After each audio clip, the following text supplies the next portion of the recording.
Team 7+1 stood inside the Hokage's office as the leader of Konoha read over Kakashi's report. The man's face was impassive, not giving one hint at what he may be thinking. Once he finished the scroll he sat it down and steepled his fingers, looking at the lone jounin. Kakashi met his gaze. The copy ninja appeared more visibly resolute than he normally did, his own lackadaisical manner shelved for the moment. Is all of this true, Kakashi? Hi. Well done, Team 7. You are no longer provisional but full ninja of Konoha, congratulations. If you and Haku-san will excuse us, I'd like to have a word with Kakashi. As the team headed toward the door, the Sandaime stopped them. Oh, Naruto-kun. Yes, Aji-san. This startled the other members of Team 7.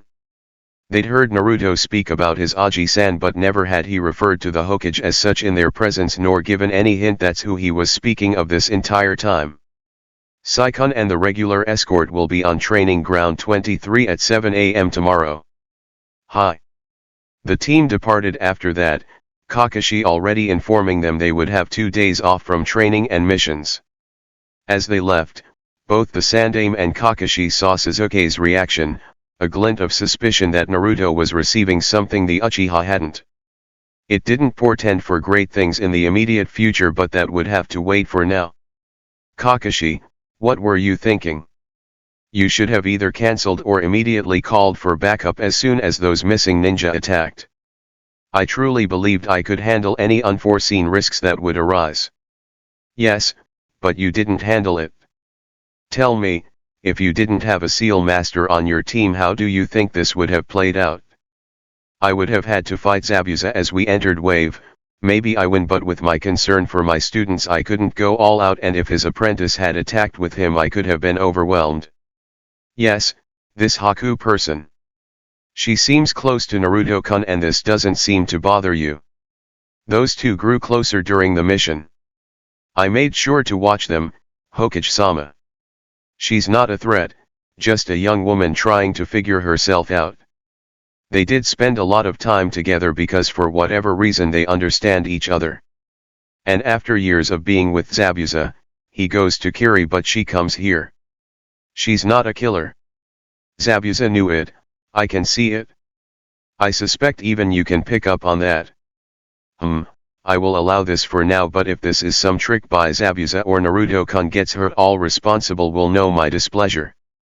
Kakashi's expression didn't change, but he shivered at the thought of the Sandaime's displeasure being expressed. It generally included fire. Lots of fire. How a lifetime smoker could have that great of lung capacity defied logic. I'm confident the last thing she wants is to harm Naruto, sir. I wouldn't put Minato-sensei's son at risk. Yes, from the report I can tell. What really made you call the clone off? Kakashi sighed before answering, I know each of my students will have to take a life eventually, but heat of combat and an assassination are different. They feel different and there is generally a reason the former happens before the latter. I don't know how Naruto would handle it and I think that's the main reason. I couldn't be sure he wouldn't be overwhelmed. I understand, Kakashi. The instinct to not throw them into the deep end is understandable, but situations change and you may not always have that choice. With all that being said, this was well done. I'll likely have Shikaku add this to the Chunin seminars in the usage of basic techniques and advanced tactics. Yes, you trained Naruto well. Kakashi said with a hint of accusation. I have done almost nothing in terms of direct training of Naruto-kun. Hints. Stories or suggestions?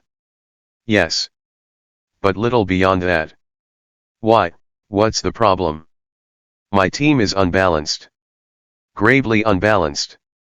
C ranks are supposed to push the team, but with Naruto, his sealing abilities and his mentality, they change things. If I allow him to operate at his full capacity, I sideline Sasuke and Sakura. If I hold Naruto back, the other two will get more direct experience but are also at greater, unnecessary risk. The question becomes, who do I stunt? I want my team to grow, but I truly underestimated how prodigious Naruto was. That seal he created to tag Gato's men, he finished it in an hour. I saw that. I will have to see about incorporating that into our entrances. Good way to stop infiltrators. I do see your point, Kakashi. The next C rank you wish to take, I'll have Naruto be unavailable and we can go from there. Kakashi nodded and was dismissed. Hiruzen thought about his grandson. It seemed the boy demonstrated his genius over the sealing arts ran deeper than any imagined on a regular occurrence. While great, Kakashi was right. Genin weren't meant to be masters over any shinobi art, not even prodigies could claim mastery. Hiruzen reasoned he might have to push Kakashi to enter his team into the upcoming Chunin exams. They were still a few months away but Naruto-kun wasn't a genin. The old man started running through plans, ways to ensure Naruto could be promoted, justly. He'd arrange for Danzo's agent to be more available. The boys really pushed each other and Hiruzen would look the other way as Danzo supplied Naruto-kun with more ninjutsu. He'd also have Jiraiya start to really put him through the ringer. Naruto-kun had done well training himself but it was time to find and surpass his limits. He'd even increase the shadow clone limit. This, of course, would only further the gap between him and his teammates but it was necessary. He didn't want to push his grandson too hard. Like Kakashi he wanted to ease the boy into the lifestyle. But like Kakashi, he was trying to fight against an unstoppable wave. Naruto-kun wasn't someone that could stay hidden, his conversation with the daimyo and Madame Shijimai made that clear.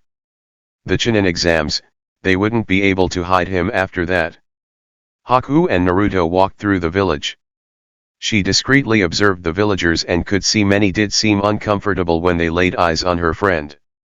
She thought it such a waste, what they were missing out on by keeping him at arm's length. She'd come to truly appreciate his presence as she was dealing with her developing sense of self and her relationship with Zabuza-sama. That she could sit in complete silence with him and not feel uncomfortable nor pressured to speak was a comfort. He never judged her, never demanded anything from her. It was welcomed. He even let her cry on his shoulder when she and Zabuza-sama agreed to part company. Her master had finally come clean, his delay in going back to Kiri being due to the humiliation of his defeat. How she had become his excuse, her unwillingness to kill a sign she wasn't ready. He'd used her as a way to not face himself and she'd done the same. It was a difficult discussion but the first one they'd had as more than master and servant. He decided to return to his home, to fight for it whatever the state of the rebellion was in. It was reflexive, her desire to go with him but there was another part of her that wanted something different. That wanted to learn more about herself and not be on the run or in the middle of a war. To her shock, Zabuza-sama understood and gave his blessing. That was a week after Gato's fall. After that, she spent more and more time with Naruto when he wasn't on duty. They'd train together, sit on the dock or walk around Nami. When she revealed her bloodline limit, Naruto was fascinated by it. So much so, he stayed up all night working on something, even summoning a small toad for help. The next day he showed her his work, having her channel some Hyutan chakra through a seal. The result? Shaved ice. What he had requested from the toad. Various fruits that could be made into syrups. They spent the day giving snow cones to the children. She found it endearing that his first thoughts weren't battle applications but a way to make people happy, even if it were just momentary. Haku.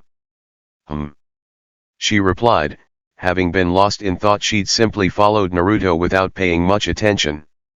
We're here, your room is next to mine. She didn't quite understand what he meant by that as she assumed she'd stay with him for the short term, until she got on her feet. As they climbed the stairs they stopped at a plain-looking door. You have to channel chakra through the doorknob. Naruto said. Haku did and she watched an intricate seal appear on the door for a brief moment before the door unlocked and she walked through. The apartment was cozy, the living room had a blue couch and matching chair. A dark oak coffee table and television stand. There was a small kitchen table in between the living room space and the kitchenette. She walked toward one of the doors and saw it was a bedroom, the bed adorned with chocolate brown sheets and one nightstand. Chappie even had his own bed, as he was peacefully napping. She walked toward the closet and saw it full of women's clothes and shoes, all her size. The Yuki clan's woman was confused. Naruto, where are your things? And did you do this? For me.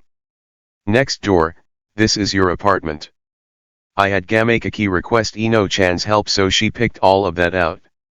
Arodana put up the security seals. Remember when I had you channel chakra into that seal on our way here? It was so the security would recognize you as its primary users. Haku rushed over to the boy and hugged him. Thank you, Naruto. I'll pay you back as soon as I can. You don't have to. I own the building now, besides you're my friend. He said, as if that explained the entire world. She almost wanted to cry, having her own space to do with as she pleased. To have a home, it was almost overwhelming. Naruto simply hugged her back, not truly getting the significance of his gesture. She needed a place to stay, would likely want or need new clothes, so he took care of it. It was Arodana that recommended he buy his building. The building wasn't in his name, but that of his company, Uzunami. It even had a sealing subsidiary named Vortex Seals.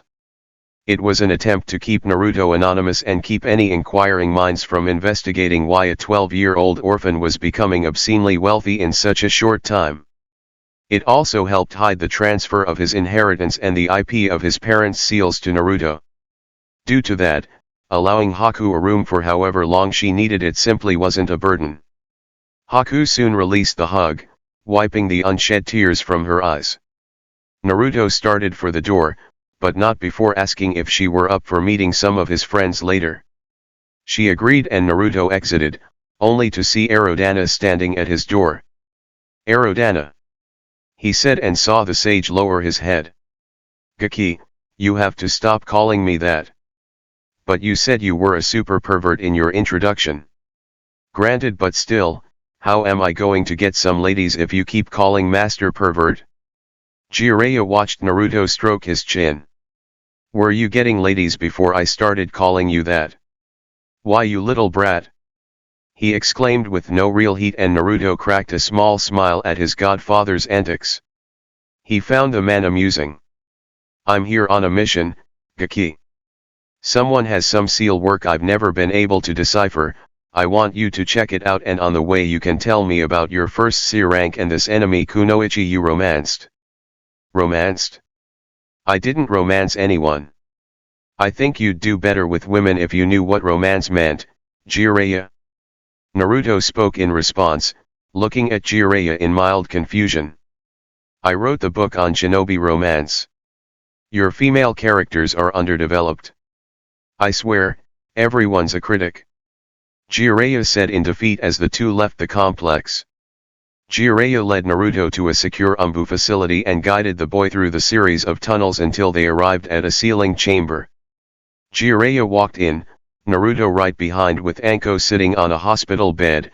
She was clearly surprised to see Naruto. What's the half-pint doing here, Jiraiya-sama? I don't want some amateur looking at my seal. Relax, Anko.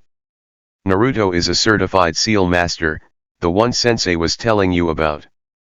The one that invented this.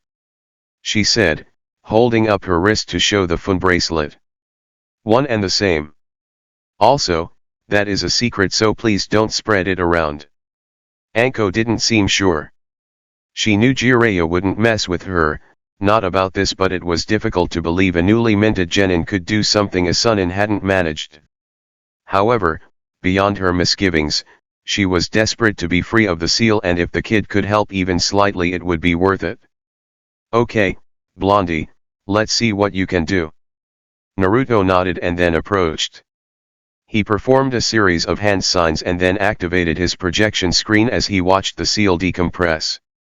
To Anko, it looked as if he were staring off into space, but Jiraiya had seen him assembly and disassembly seals through his projection to know the boy was already at work.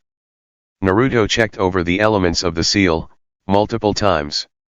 It was a pretty complicated seal, and one of the reasons it was so hard to move, besides having a decent enough compression array, was it immediately grafted itself onto the chakra network. But that wasn't impossible to get around. It was the other elements that had Naruto confused, so when he muttered, "That's not right," he had the two adults in the room interested in what the Uzumaki was seeing. If they'd asked, Naruto would have told them. The seal had a stored consciousness within it, as well as another type of energy that Naruto didn't immediately recognize as chakra.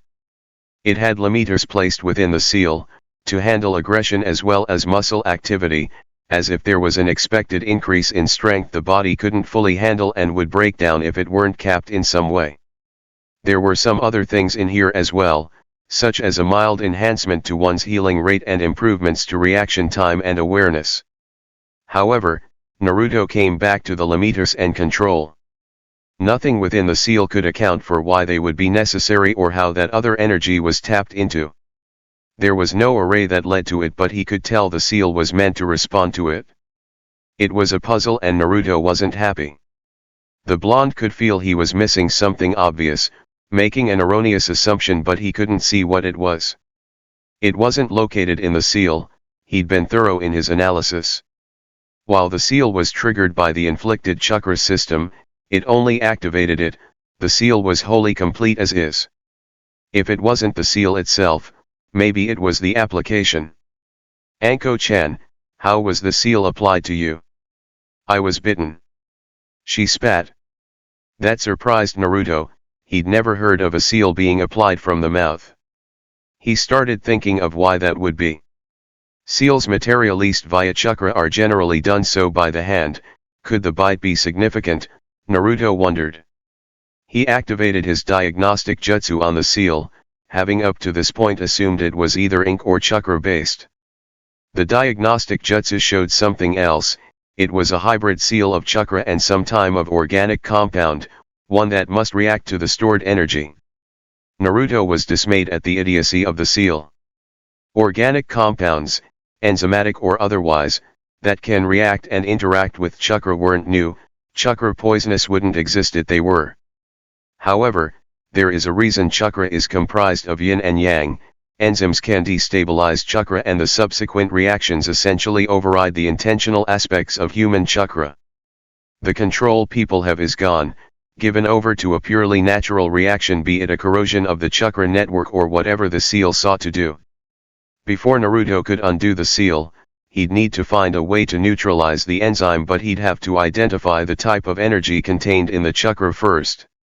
He didn't know, but he hoped Jiraiya might.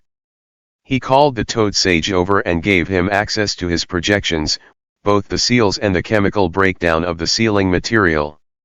Jiraiya looked it all over before letting out a string of curses. Naruto waited for Jiraiya to finish, but Anko looked nervous, something Jiraiya picked up on. "Sorry, Anko, didn't mean to worry you." That idiot tried to make a Sage Mode seal, one that could incorporate senjutsu into whoever was marked. "That wouldn't work. The enzyme is volatile to the energy, and due to the effects it leaves the host unable to regulate it as well," Naruto said. "Exactly. He must have dabbled with senjutsu, but never in any significant way. If I had to guess, whatever he managed to include in the seals wasn't perfectly balanced, which would only make things worse." "What does that mean? Can you not remove it after all?" Anko said in a slight panic.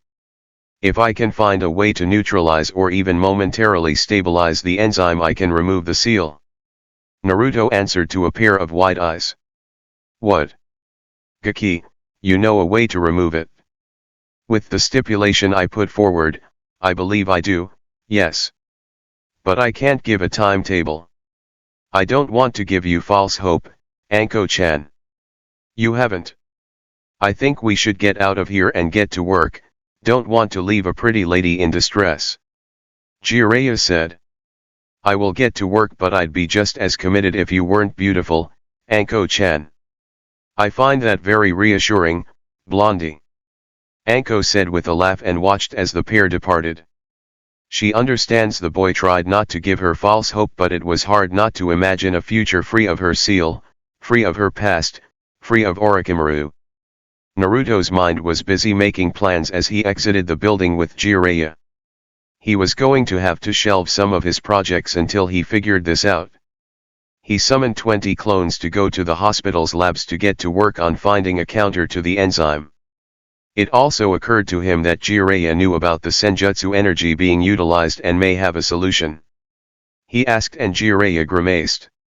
I may, but I can't promise anything. Your best bet would be to continue down the path you're on. If you really can't come up with anything, I'll see what I can do. Why wait? If your way doesn't work, that's one thing, but why leave it as a last resort? I don't understand. It's complicated, Naruto. Just work on your end of things, get Tsunade and Shizune to help if you can. You're being elusive for no reason and delaying helping someone that needs it. If your reasons are as good as you say, you just tell me. Naruto, I know this isn't easy, but just have faith.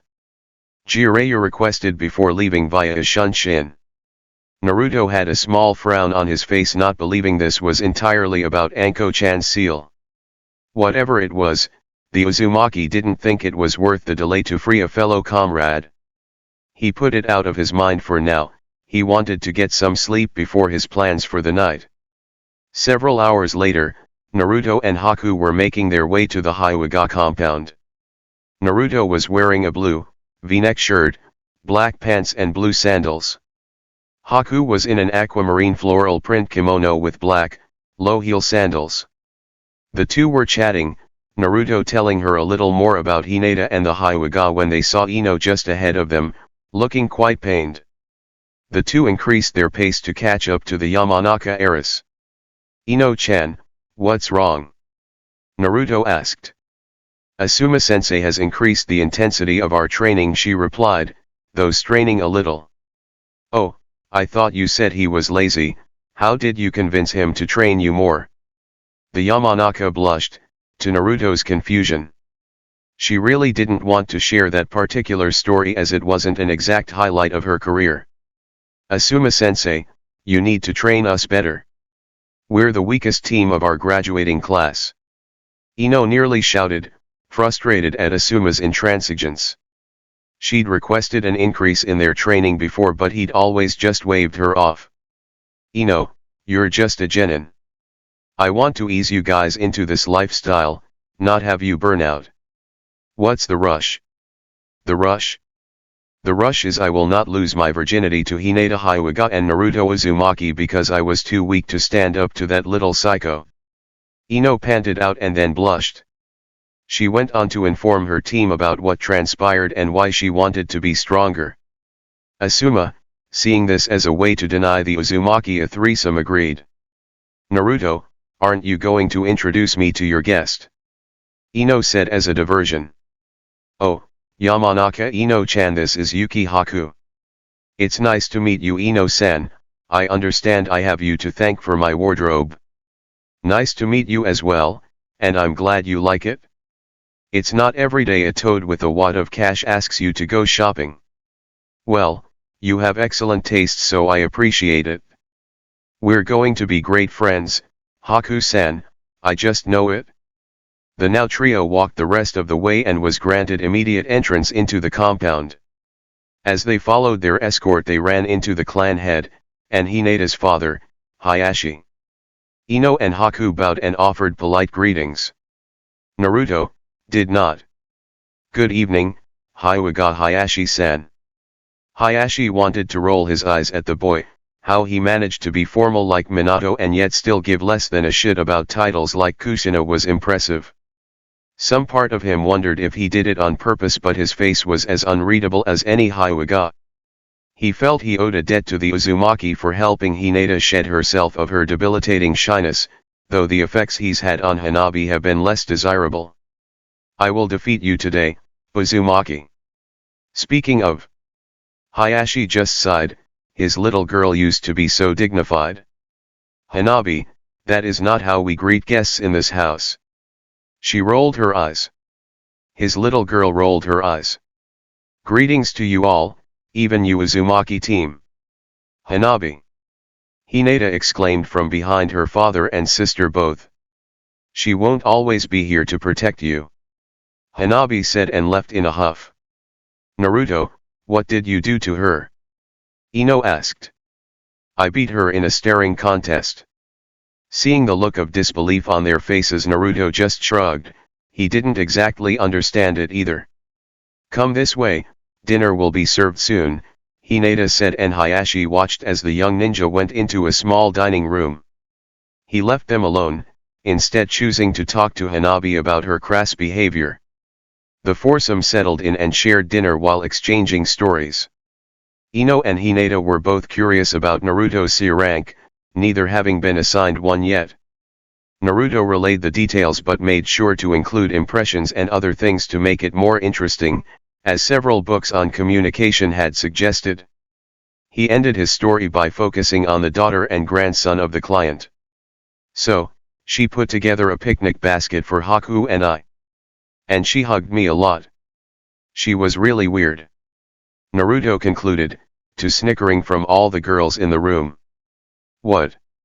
Naruto-kun, she was being motherly, and from what you said about Inari following you, she likely did so because her son found you so interesting. That was motherly. He got a trio of head nods. I guess it wasn't too bad. So, Haku, what are your plans? Ino asked. I honestly don't know. I haven't been able to be safe in one place for so long. I never imagined what I'd do if I did. I want to keep my skills sharp, but I don't know if I want to be a ninja. Without clan affiliation, that might be difficult. What about a reservist? You get the status, but you won't have to actively go on missions unless you want to. Ino suggested, and Haku smiled. That might work. I'll just need to find a job and then I'll be set. You can work with me, Haku. Naruto offered. He did need employees, after all. If I did, would you teach me Fuinjutsu? Naruto held out his hand. I believe we have an accord. No, fair, Naruto-kun. You never offered to teach me Fuinjutsu. Ino whined, only semi-joking. She'd come to know how good Naruto was at the art of sealing and wouldn't mind a few tips. The cold glare from Hinata warned her she may have pushed it too far. You never asked, Ino-chan. Naruto observed, wondering if Ino had a problem with voicing her desires, as she seemed to expect him to know she wanted things without ever saying it. She's just joking, Naruto-kun. Besides, with her extra training to protect your maidenhood, she wouldn't have the time. Ino gaped. How did the little psycho know that? The smile Hinata gave her, akin to the cat that eyed the canary, made her uneasy. She did, eventually, relax, and the rest of the evening went by without incident. Haku and Naruto departed first, thanking Hinata for hosting and bidding Ino and she good night. It was only Ino and Hinata left, and both girls felt the need to clear the air. Ino-chan, I'm not some crazed lunatic. I don't enjoy intimidating you, but Naruto-kun is my best friend and has helped me in ways I can never repay. When you complain about things he hasn't given you, it makes him think he missed something a normal person would have noticed. I won't let you make me think poorly of himself. Ino sighed. She really hadn't considered how her teasing would be interpreted by Naruto. She had come to genuinely like him and had gotten used to how he was, to the point she'd sometimes forget he could be hurt by her being insensitive. You're right. I do consider Naruto a friend, and I think we can be as well if you stop scaring the hell out of me.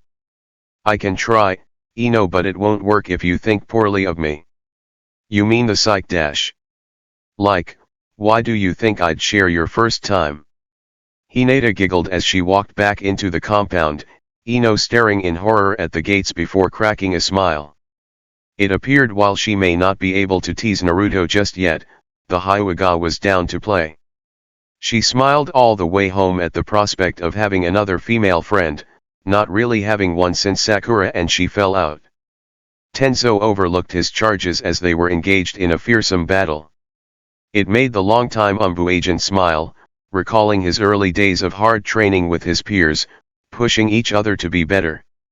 The boys' sessions had become increasingly intense, but there was an undercurrent of trust, They never injured each other in any significant way, so them pushing their limits together was fine. It was difficult to accurately judge Sai's full skill set as he was trained by Danzo-sama, but he could tell Naruto was growing by leaps and bounds, even with his resistance seal still active. The boys were exchange fists with fluid movement. One would strike, the other would parry and counter-strike, only for that to be dodged. Time and time again, it was a ballet of violence. However, Sai managed to sneak in a right hook that sent Naruto tumbling back. The root wasted no time in pursuing his target, but Naruto was not as open as Sai had expected. Sai leapt in with a kick, which Naruto avoided. Sai landed and pivoted, unleashing a roundhouse. Naruto narrowly dodged the attack and the follow-up roundhouse, retaliating with a spin kick of his own. Sai was hit on the chin and sent flying. Naruto came in with a flying stomp, but Sai rolled out of the way, retrieving a kunao as he did. He rushed back in and the exchange of hands continued. Sai came in with an overhead stab. Naruto used his opposite hand to perform a slap block on Sai's wrist, causing Sai's grip to loosen. Naruto slid his hand up and swatted the kunao into the air, continuing his offense by punching at Sai 3 times. The 2 palm strikes landed, the third was interrupted when Sai kicked Naruto away and smoothly caught his kunao. Not stopping his motion, Sai performed a leg sweep, taking Naruto off his feet. The Uzumaki didn't rest, predicting another attack.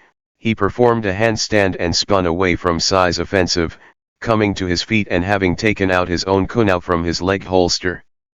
The boys were engaging again, sparks from where their kunao met visibly to any that watched. In a moment of improvisation, Naruto jumped at Sai, placing both hands on his shoulders while perform a handstand and continuing to flip over the root ninja. He landed behind Sai and mule kicked him. Sai tumbled forward but was able to meet Naruto's charge and toss the blonde on the ground. Naruto responded with a kick to Sai's midsection and it backed him off, giving Naruto a chance to attack some more. Sai, mimicking Naruto, performed a side flip over the charging blonde and hit Naruto in the face when he turned to face Sai. Naruto returned with a jumping front kick, clipping Sai in the chin and then performed a series of hand signs, unleashing a wind-style, great breakthrough jutsu. Sai dodged the attack and closed the distance between Naruto and he, hitting Naruto in the solar plexus, following with a kick to the midsection and ending with his kunao pointed at his downed opponent. Naruto looked up and nodded at Sai, acknowledgement of his defeat, and the root ninja helped up his friend. The two made the seal of reconciliation and then flopped on the ground. Do they normally go that hard? Kakashi asked as he sat beside Tenzo, eye on his book, but Tenzo knew his senpai had seen every second of the spar. It's been escalating as Naruto has improved. Are you concerned about Naruto's safety? No, you wouldn't be here unless Sandaime-sama ordered it, so I trust he isn't in any danger. But he is much better at direct combat than I thought. Kakashi mused. He knew Naruto was physically superior to his teammates, but he still assumed Sasuke had the technical advantage. It appeared that was no longer the case. Just more evidence his team was unbalanced. So, what will they do now? It depends. Sometimes it is ninjutsu training, sometimes it devolves into a book club, and other times they work on their respective art. As Tenzo was answering, he sensed a presence approaching. While quiet, said person was not quiet enough to avoid umbu detection. He saw it was a long-haired young woman, mid-teens at the oldest, holding a snow rabbit. She had on a dark blue shirt and skirt to match. Good morning, Naruto. And Sai, I presume. Good morning, Haku. Hello, Haku-san. Naruto spoke of you briefly, but you are not what I expected. Sai said. Oh, I hope I haven't disappointed. No, not disappointed. It's just, with Hinata-san, Shizune-san, and Tsunade-sama, I assumed Naruto preferred his women bustier. Haku showed no hesitation in throwing several senbon at Sai, most hitting his legs and making the root ninja collapse. Haku wore a frown, but it was undercut by her light blush. I guess that was something I shouldn't have said. Sai concluded and saw Naruto nod in agreement. Besides, I like Haku's breasts. Haku's blushed increase and Naruto would swear he heard stifled laughs coming from the trees. He just ignored it, carefully moving the senbon from Sai and hoping this wouldn't become a repeat occurrence. Hiruzen looked at Naruto intently, as if some hidden secret lied just beneath the boy's emotionless gaze. Truly, he was just happy that his grandson didn't ask him another sex question. He could do without that for a while, though him having sex questions and going to Jiraiya or Kakashi scared him. However, those concerns could wait for another time. Naruto had requested Hiruzen's advice on something the professor was quite experienced in, teaching. As Naruto explained it, this Haku girl wanted to be his assistant as well as a reservist in the ninja corps. One condition was Naruto would teach her Fuinjutsu. A reasonable request and a skill that would take years to master, unless that is, Naruto was also a genius at teaching Fuinjutsu.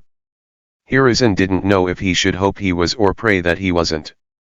As Hiruzen gathered his thoughts, he reminisced about his time teaching his team. It was truly one of the best times of his life, even if it ultimately ended in one of his greatest regrets. He shook off the morose thoughts and finally answered Naruto. Well, Naruto-kun, teaching is truly one of the most difficult tasks to undertake, and it is often the case the easier you find a subject the harder it is for you to teach it. Your intuitive grasp on the subject blinds you to the areas other people struggle with.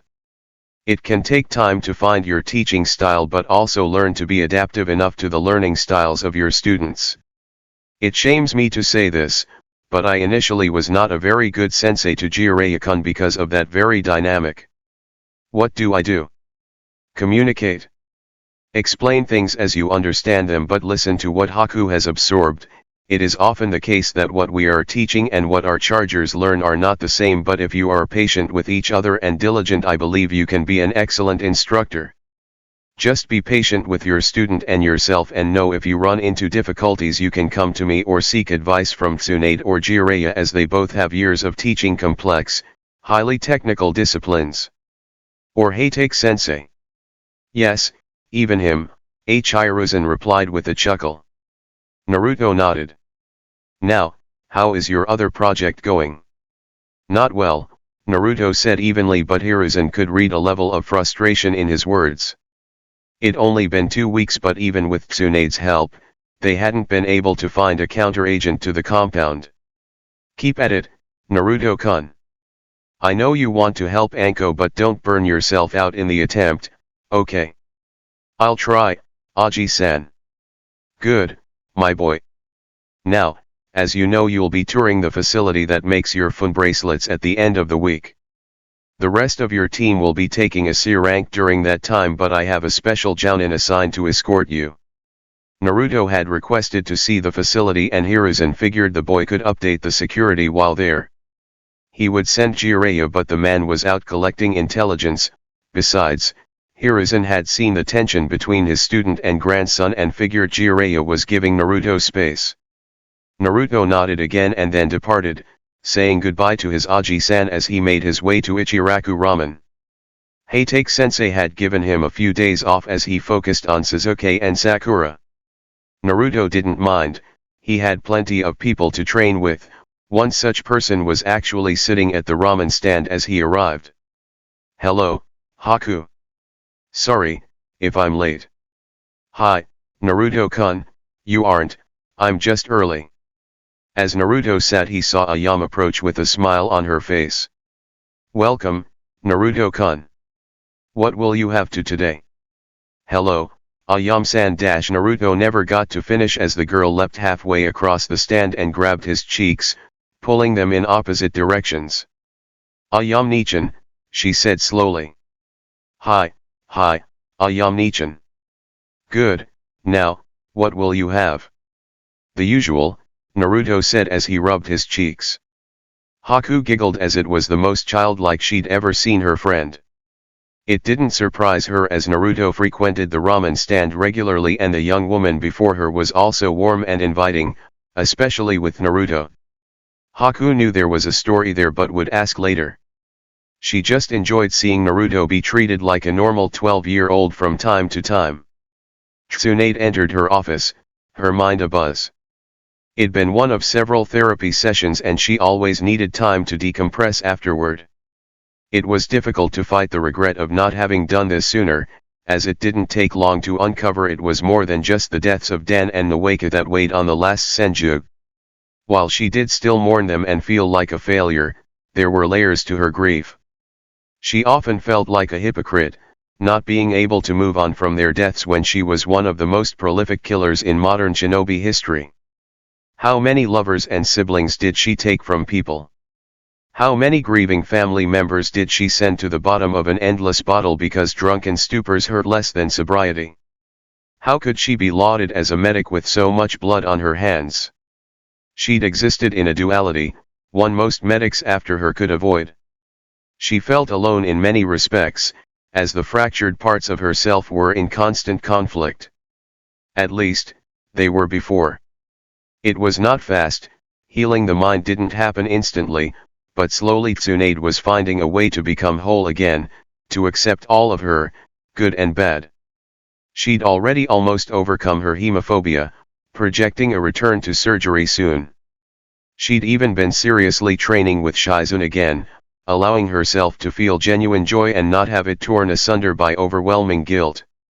The Senju started on her paperwork, thankful her burden wasn't anywhere near her sensei's.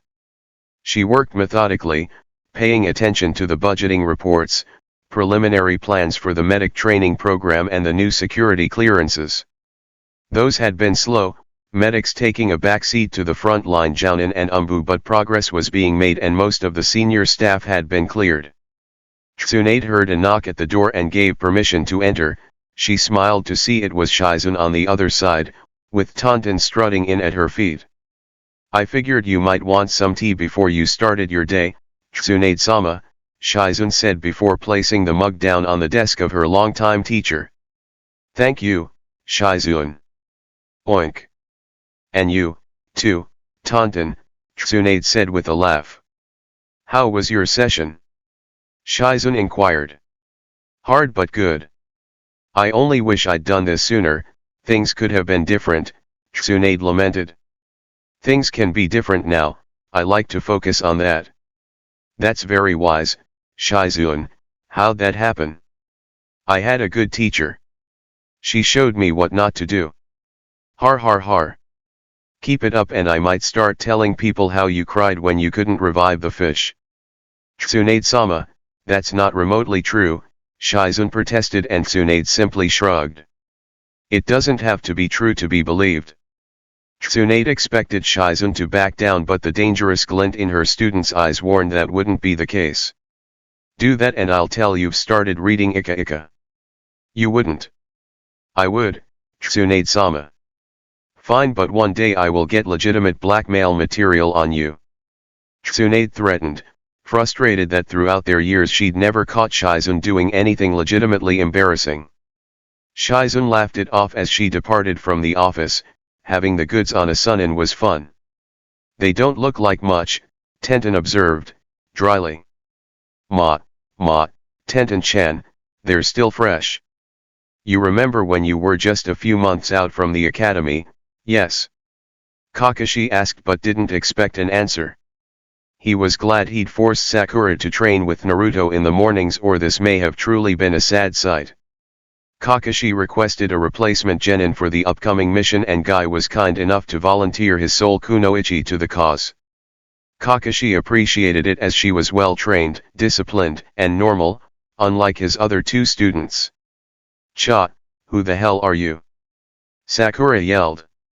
"Tenten, member of Team 9 and future weapons mistress." "I'm a little offended you don't know, your other teammate offers to bed me but doesn't talk about me. I feel unappreciated." "Kakashi, why is she here?" Suzuki asked in his usual blunt manner. "We'll be taking another C rank at the end of the week, only without Naruto. Tenten-chan will be replacing him. She'll train with us for a few days so we can all get to know each other." "HN. What does HN mean?" "Look, I've already got one pretty boy prodigy to adapt to, I'm not learning a new language for you. Use whole words. Tenten said and meant it. She may like Niji, but he could also be trying, and she didn't care enough about the uchiha to go through that. Suzuki was simply surprised a girl around his age told him off, slightly or otherwise. He decided he didn't like it. I don't take orders from second-rate kunoichi. Suzuki immediately felt something cool move swiftly across his cheek and then the sting associated with a cut while hearing a thud. He turned to see a kunao lodged into the tree behind him. He turned back around to face Tenten, a scowl forming on his face, and saw she had several more kunao in each hand. I don't take shit from rookies, Tenten started before a smirk formed on her lips, especially not from those who aren't even the strongest on their team. She suspected the uchiha was a lot like Niji, too much pride to be controlled but just enough to be manipulated. Suzuki accepted the unspoken challenge and charged at the older kunoichi. Kakashi allowed them to hash out their differences but would prevent serious injury to either party, should the need arise. Until then, he had a book to read. A minute into the impromptu spar and Suzuki was frustrated. Tenten negated his speed and taijutsu by keeping him at a distance. Every strategy he used to get closer was negated and he was littered with small nicks and cuts. It was as if she'd seen it all before and just knew where to throw those damn kunao. He was losing his patience and considering unleashing some fire jutsu to teach her a lesson. Instead, he conceded. He had, initially, insulted her and she'd proven herself. He hated losing, but there was no point in escalating this further, not when he was wrong. I give, you win. And I'm sorry for insulting you. Suzuki said, and the kunoichi nodded in recognition, neither taunting nor gloating. That was quite the display. It appears we'll have to start training you on how to deal with long-range opponents, Suzuki-kun. Kakashi said, having just joined them. Now, patch yourself up and take a short break. We'll start our team training in 10 minutes. Haku was impressed at the quantities Naruto managed to consume at the small ramen stand, though none of the other parties in attendance found it remarkable in the least, treating it as normal. The duo left the stand, after settling the tab and Naruto making sure to address Ayam appropriately lest he wanted his cheeks pinched again.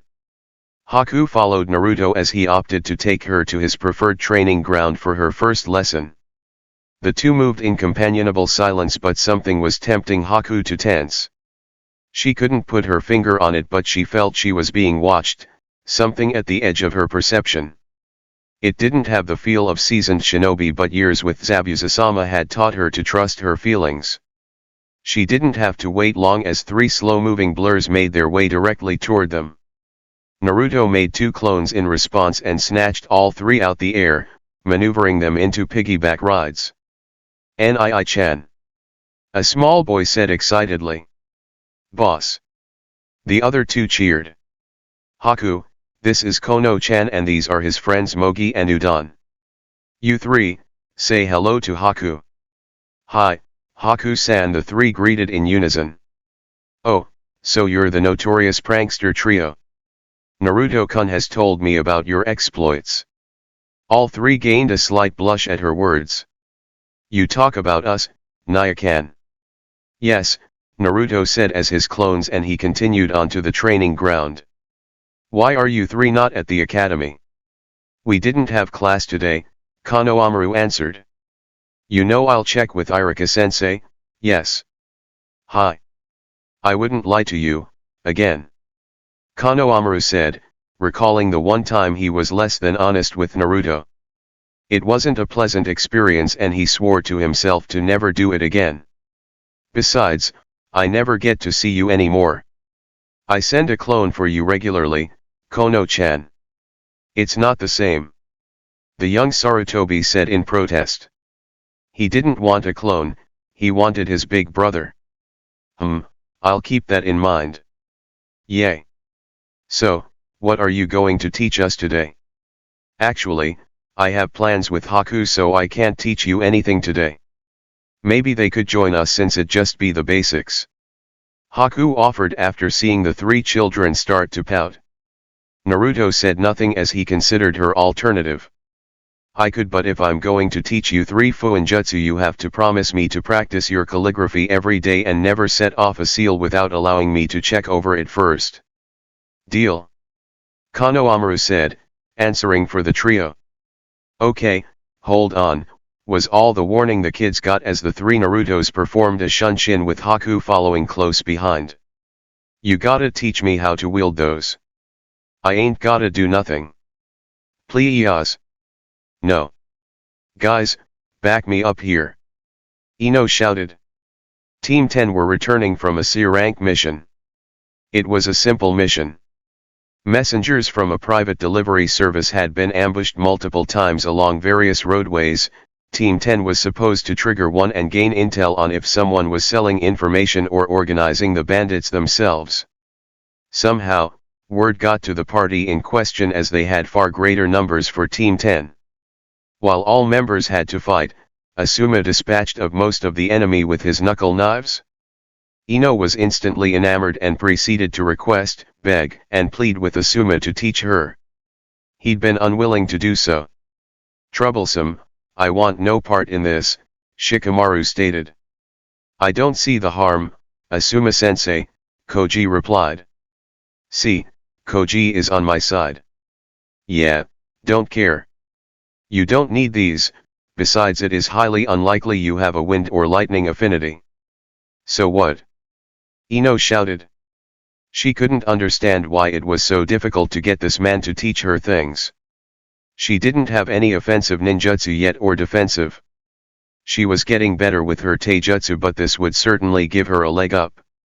Ino, there is no need to rush.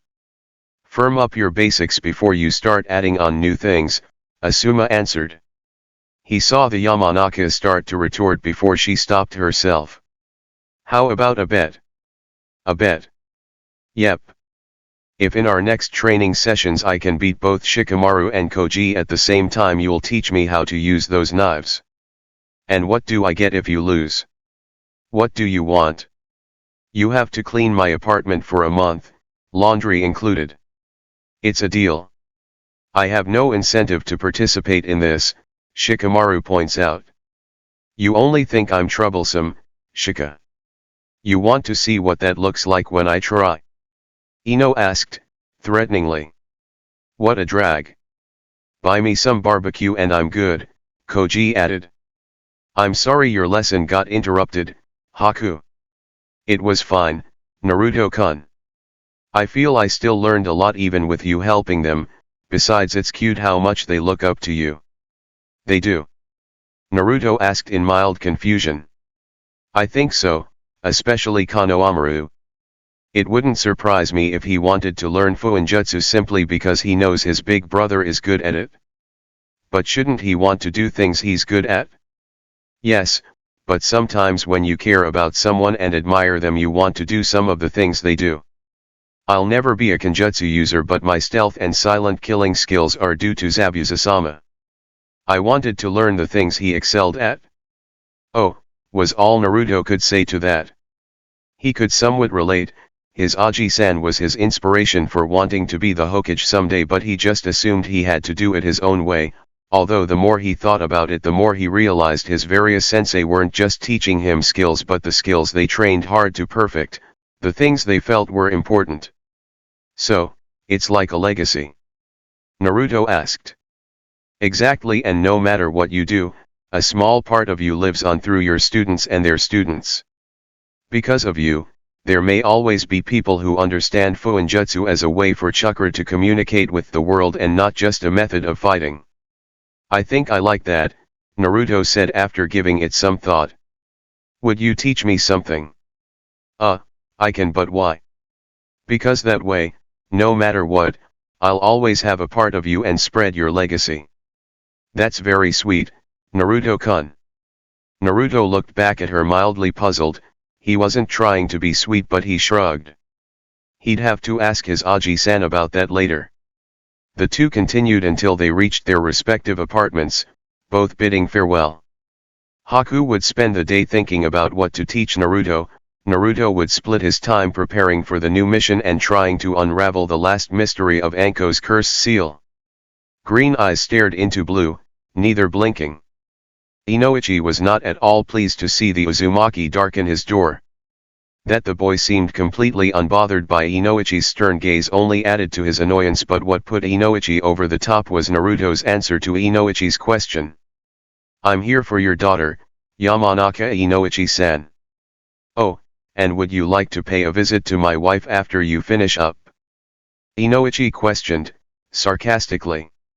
Naruto, however, didn't answer, wondering if Mrs. Yamanaka had a sealing or medical-related need, but simply walked past the clan leader. Hinata messaged him saying Ino was in need of assistance, so he came over immediately. Seeing he wasn't going to answer, Inoichi spoke again. "Ino is in her room, upstairs, and to the left." "Thank you, Yamanaka-san," the Uzumaki said before departing to his final destination. When arrived to Ino's room, knocking at the closed door, he was mildly surprised when the door flew open and a near-frantic Ino pulled him into her bedroom and deposited him on her bed. He saw Hinata give a smile, but it wasn't her normal smile, so he didn't know if this was amusing or what. "I'm glad you're here, Naruto-kun. I'm in need of assistance and Hinata-chan said you would be able to provide it." "I said Naruto-kun might have an idea to help you since your mouth got you in trouble, Ino-chan," the Hyuga corrected. "Same diff," Ino replied while shrugging, and then immediately returned to her near-panic state. As Hinata said, "You're my only hope." Said declaration caused Hinata to stare at Ino blankly, wondering if the girl had the power to deny reality as she saw fit. Naruto simply sat in silence.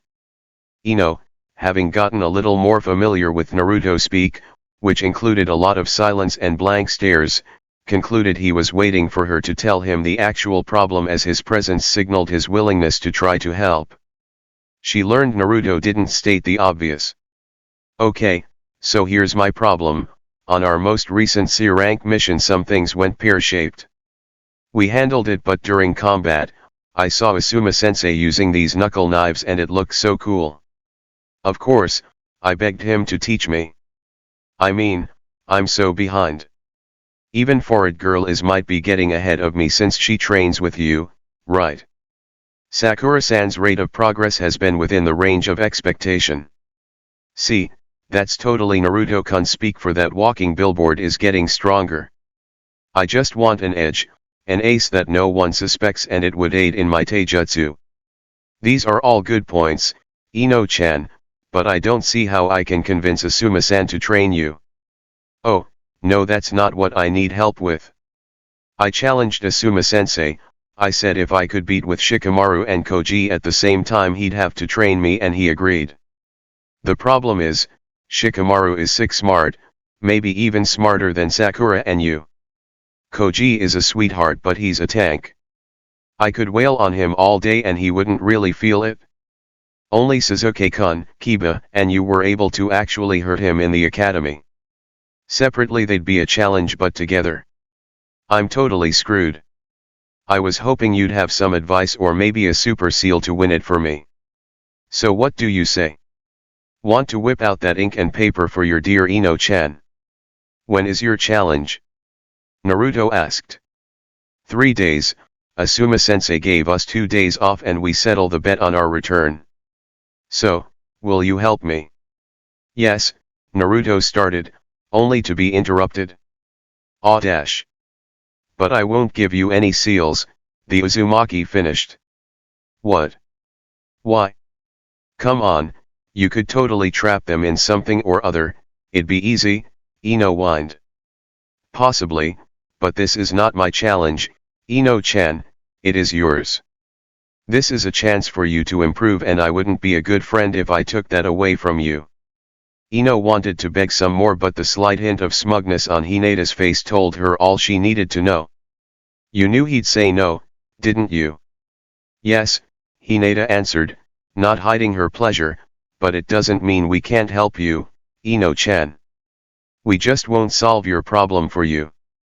Ino huffed before resigning herself. "Fine, what can I do?" What are the rules of this challenge, Ino-chan? Probably just standard sparring rules.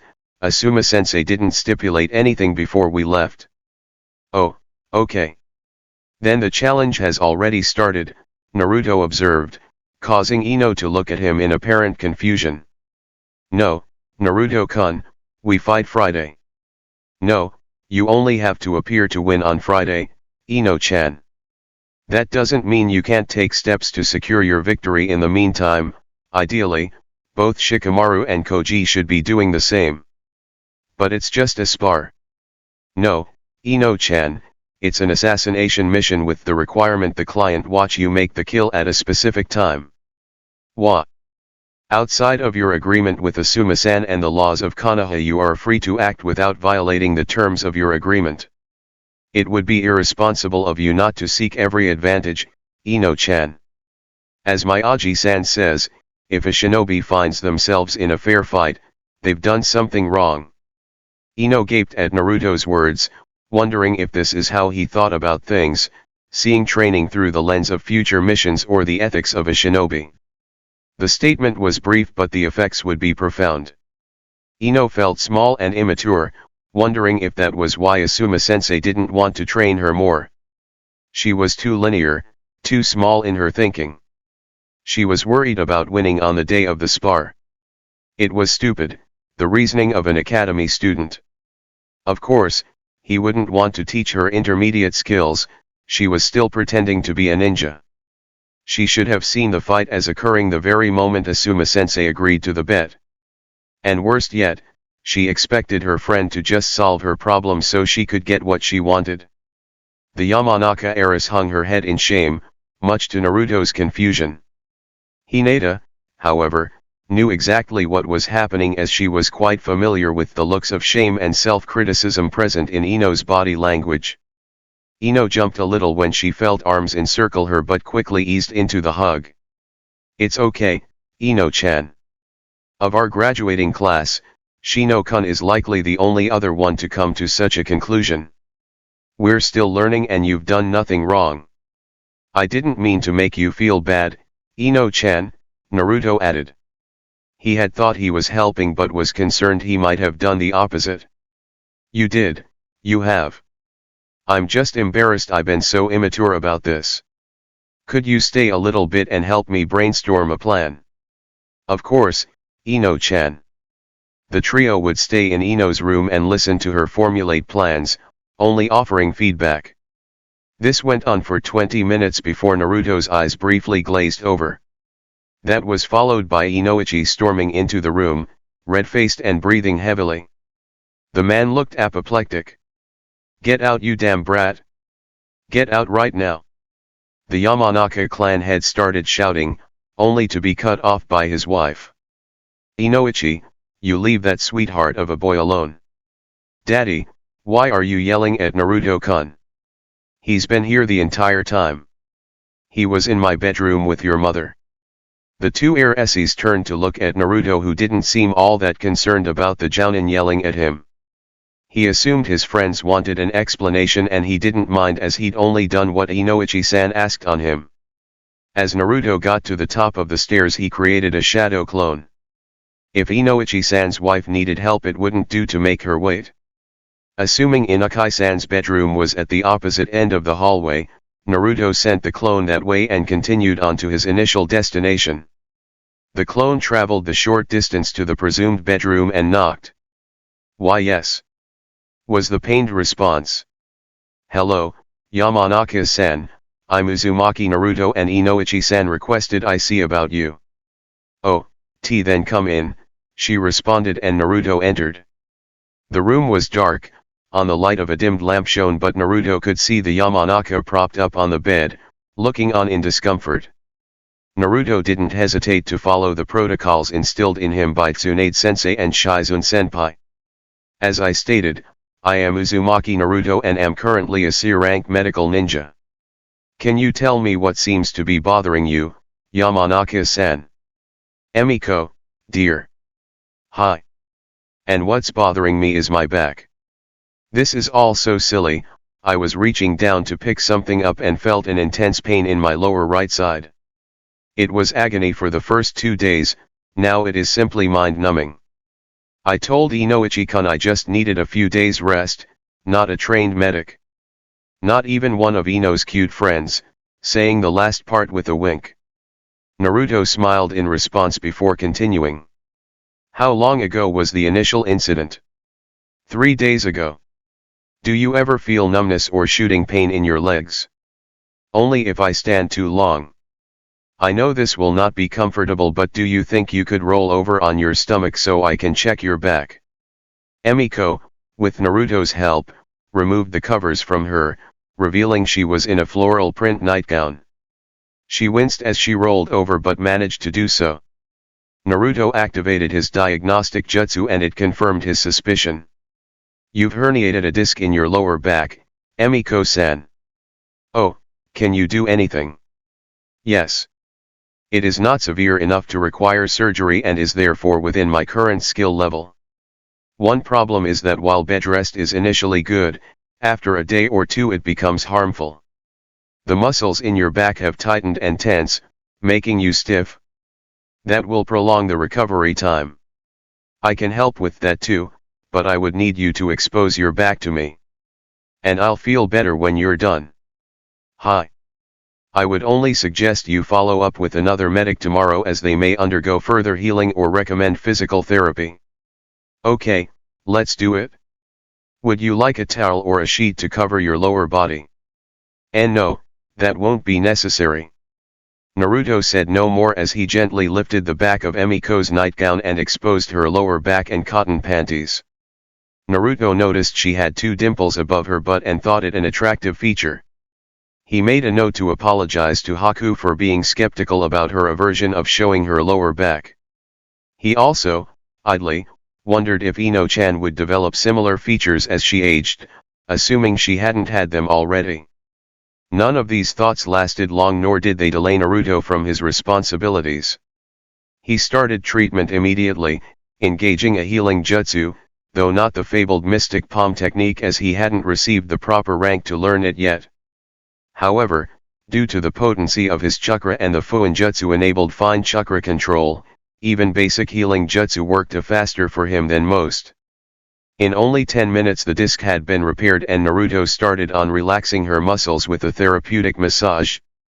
Naruto started on Emiko's lower back before slowing, sending his hands up the outside of back and gently down either side of her spine. He did this for several minutes until he felt the muscle groupings in her back had warmed up, and then he focused on any sources of tension or knotting he could find, gentle working them loose. He knew he was on the right track as Emiko would offer hums or coos of pleasure. When Naruto ran across a particularly tough knot at her shoulder blades, Emiko encouraged the blonde to be a little more forceful. Yes, right there, Naruto-kun. Don't be shy, were the words Inoichi heard as he entered his bedroom, only to be followed by an ahh. As his wife sounded as if something deeply satisfying had occurred. Seeing a small blonde on top of his wife was the final spark to Inoichi's temper. What the hell are you doing to my wife, boy? Paying her a visit, as you requested, Naruto said neutrally, a little confused at Inoichi's surprise. That only further incensed Inoichi, who was about to start yelling at the blonde. Naruto, remembering Shizune-senpai told him that sometimes family members would delay treatment as they became emotional, decided to restrain the confusing clan leader. Inoichi didn't notice the paralysis and suppression seals forming in the room until after they had latched onto him. The part of him that was still objective was impressed the boy could manifest seals with his feet. Every other part of him found the little blonde bastard to be smug and arrogant. Naruto returned to his patient, asking her about her current pain level. There was none. He requested she stand, and she did with no problem. He then repeated his request she seek another medical ninja tomorrow before dispelling, ending the restriction seals placed on Inoichi. The man wasted no time charging to Ino's room, ready to strangle that Uzumaki. It took Ino and Emiko both to calm Inoichi down, as the respective Yamanaka women believed he was being irrational. This feeling was only solidified by the facts that Inoichi asked Naruto to go to Emiko and the blonde did help her. He, begrudgingly, apologized for his behavior as he escorted Naruto and Hinata out. Naruto then offered to walk Hinata home and the Hyuga gladly accepted. The pair walked in silence for much of the way to the Hyuga compound until Hinata spoke as they turned on the final street. Naruto-kun. Yes, Hinata-chan. It was nice of you healing Emiko-san, but you shouldn't give your services away for free. Hinata watched as Naruto tilted his head to the side in thought before donning a small smile briefly. In a sense, she did pay me. Oh, and what's your going rate? Hinata asked, the duo approaching the main entrance to her compound. She let me see her panties. Hinata stopped right at her gate, the Hyuga guards holding their greeting. Naruto couldn't place the look on her face initially until it became one of resolve. Well, that might be a problem should I ever need your medical skills. Oh, why so? Naruto asked. Hinata, without hesitation, leaned close and whispered in Naruto's ear, because I don't wear any. She swiftly turned on her heels and entered her home. Uzumaki-san, are you okay? One of the guards asked as the boy merely stood before them with a half-lidded gaze. Databia, was his only response before he disappeared in a swirl of leaves. Grunts of exertion could be heard as Haku attempted to see to her duties. Just as she was diligent in being Zabuza-sama's tool, she'd be the very best assistant she could for Naruto-kun. It was why she was here, dressed in a dark blue kimono, with a mesh shirt underneath, open-toed heels similar to Tsunade's and her new headband holding back her onyx locks. You, personally, have a light day today, Naruto-kun. After training with Sakura-san, you have a couple of hours free before your first meeting. Ugh. Haku heard as a shadow clone kneed Sakura in the stomach. The construction crew. Naruto continued, seemingly unbothered by his teammates' grunt of pain. Hi, the construction crew. As a reminder, this is them pitching you so they will do most of the talking, but I did leave a note card with a few questions you may want to ask them on your desk. Speaking of, have you considered renting office space? Working out of your apartment may become untenable given what all you do. I plan to have one built during the building remodel, along with a ceiling chamber. Makes sense. The meeting shouldn't last more than an hour. After that, Shizun-san has requested you make a personal appearance to the hospital in addition to the clones you normally send, not in replacement of. I made sure to ask. Did she give any specifics? No, but she said it shouldn't interfere with your availability for anything else today. Okay, what else? You have that last meeting scheduled at 1, but there is still time to cancel. Haku attempted to caution but was, uncharacteristically, interrupted. He has been given a chance to be straight with me, Haku. I understand, Naruto-kun, but I still think this might be going too far. No one is getting hurt by what I'm doing. He can't make the same claim. To your knowledge, but you don't know that, on either claim. True, but I will continue on. Haku sighed but proceeded, after that, the rest of your day is cleared for training. I will start your Senbon training at 2, Sai-san will be free at 4 o'clock. Anything else? Your clones are scheduled to dispel, some at 3, some at 6, and the last at 9. Okay. Will you be free for dinner tonight? Chappie and I will arrive at 8, Haku said with a smile. Arg, damn it, Naruto. Sakura yelled, getting up off the ground and marching over to her teammate. The shadow clone dispelled and Naruto got the memories of her performance. What's the problem, Sakura-san? The problem is I'm here to train with you, not some freaking clone. Also, what's your problem with me? Why was that thing being so hard on me today? You kept leaving the same hole in your stance. I pointed it out before but you've yet to correct it, so I thought maybe a direct consequence could help. Better I do than an enemy. Besides, since I will not be on your upcoming mission, this is the best I can do to protect you, Sakura-san. At first, irritated by his words, Sakura quickly calmed down. He wasn't wrong and it was sweet, he was doing it to help her improve. Still hurt, though. Can you do something about the pain? Sure, come he dash. I believe that would be a mistake, Naruto-kun, Haku spoke, causing both Naruto and Sakura to look at her, one neutrally, one in annoyance. For your lesson to truly stick, she must live with the consequence. If you remove the pain, you remove the lesson. Sakura gained a tick mark, but Naruto tilted his head to the side, considering her words. Haku's point seemed sound and Naruto didn't want Sakura-san to backslide because he was misguided in his kindness. With a firm nod, Naruto spoke. I agree with Haku, Sakura-san. I know my clone held back, so while it may hurt, you aren't injured and can continue with your duties. What? Naruto, just come heal me. Sakura-san, I suggest you lower your voice and never raise it to Naruto-kun in my presence again, Haku said with a warm smile, but Sakura saw a threatening glint in her eyes. A part of her wanted to acquiesce, another wanted to reject it and challenge the older girl to do something about it. Before she could, however, the trio were interrupted by a fast-moving dust cloud and a pair of booming shouts.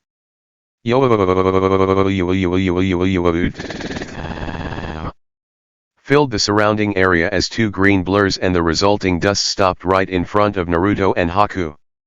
Yosh, most youthful Naruto-kun, good morning. And to you as well. Guy said, greeting the younger ninja. Good morning, Guy-sensei. Morning, Mato-san. Sakura was still quiet, dumbfounded by the scene, and Lee noticed her silence. Hello. You must be the lovely Sakura-chan. I am Rock Lee, Konoha's beautiful green wild beast, Lee announced. Would you like to go out with me? I'll protect you with my life. This is way too much, way too early. I'm sorry, Lee-san, I'm interested in someone else. Lee looked down for a bit before his eyes started burning with determination. Naruto-kun has clearly taken the lead for your heart, and while that may never change, I look forward to showing you my worth, Yosh. And no, it's not Naruto. Sakura screamed, shaking in rage. Guy decided to move on before the pink et dissolved. Naruto-kun, I understand you are not training with my rival this week, as Tenten-chan has temporarily replaced you. How would you like to join us for the day? Guy asked while in his nice guy pose. I, unfortunately, have plans throughout the day, but I am free now. Did you hear that, Lee-kun? We will elevate your flames of youth and Naruto-kun's as well. Let's start with a spirited run to our training grounds and move on from there. I can barely contain my excitement, Guy-sensei. I am exploding with youthful power. What about you, Naruto-kun? Lee asked, adopting his own nice guy pose. I don't feel combustion is imminent, no. Lee dipped his head briefly before raising it again with a blinding smile. This must be the hip attitude you often mention, Guy-sensei. If I had not already selected one, I would accept you as my lifetime rival. Naruto-kun, for coolness cannot defeat the flames of youth. Well said, Lee-kun. Let us run like the wind, Yosh. Guy took off, Lee close behind, and Naruto swiftly followed suit, catching up to the taijutsu users. The two kunoichi watched the three leave, Haku smiling at the odd exchange and Sakura still confused, until she remembered Haku's last words.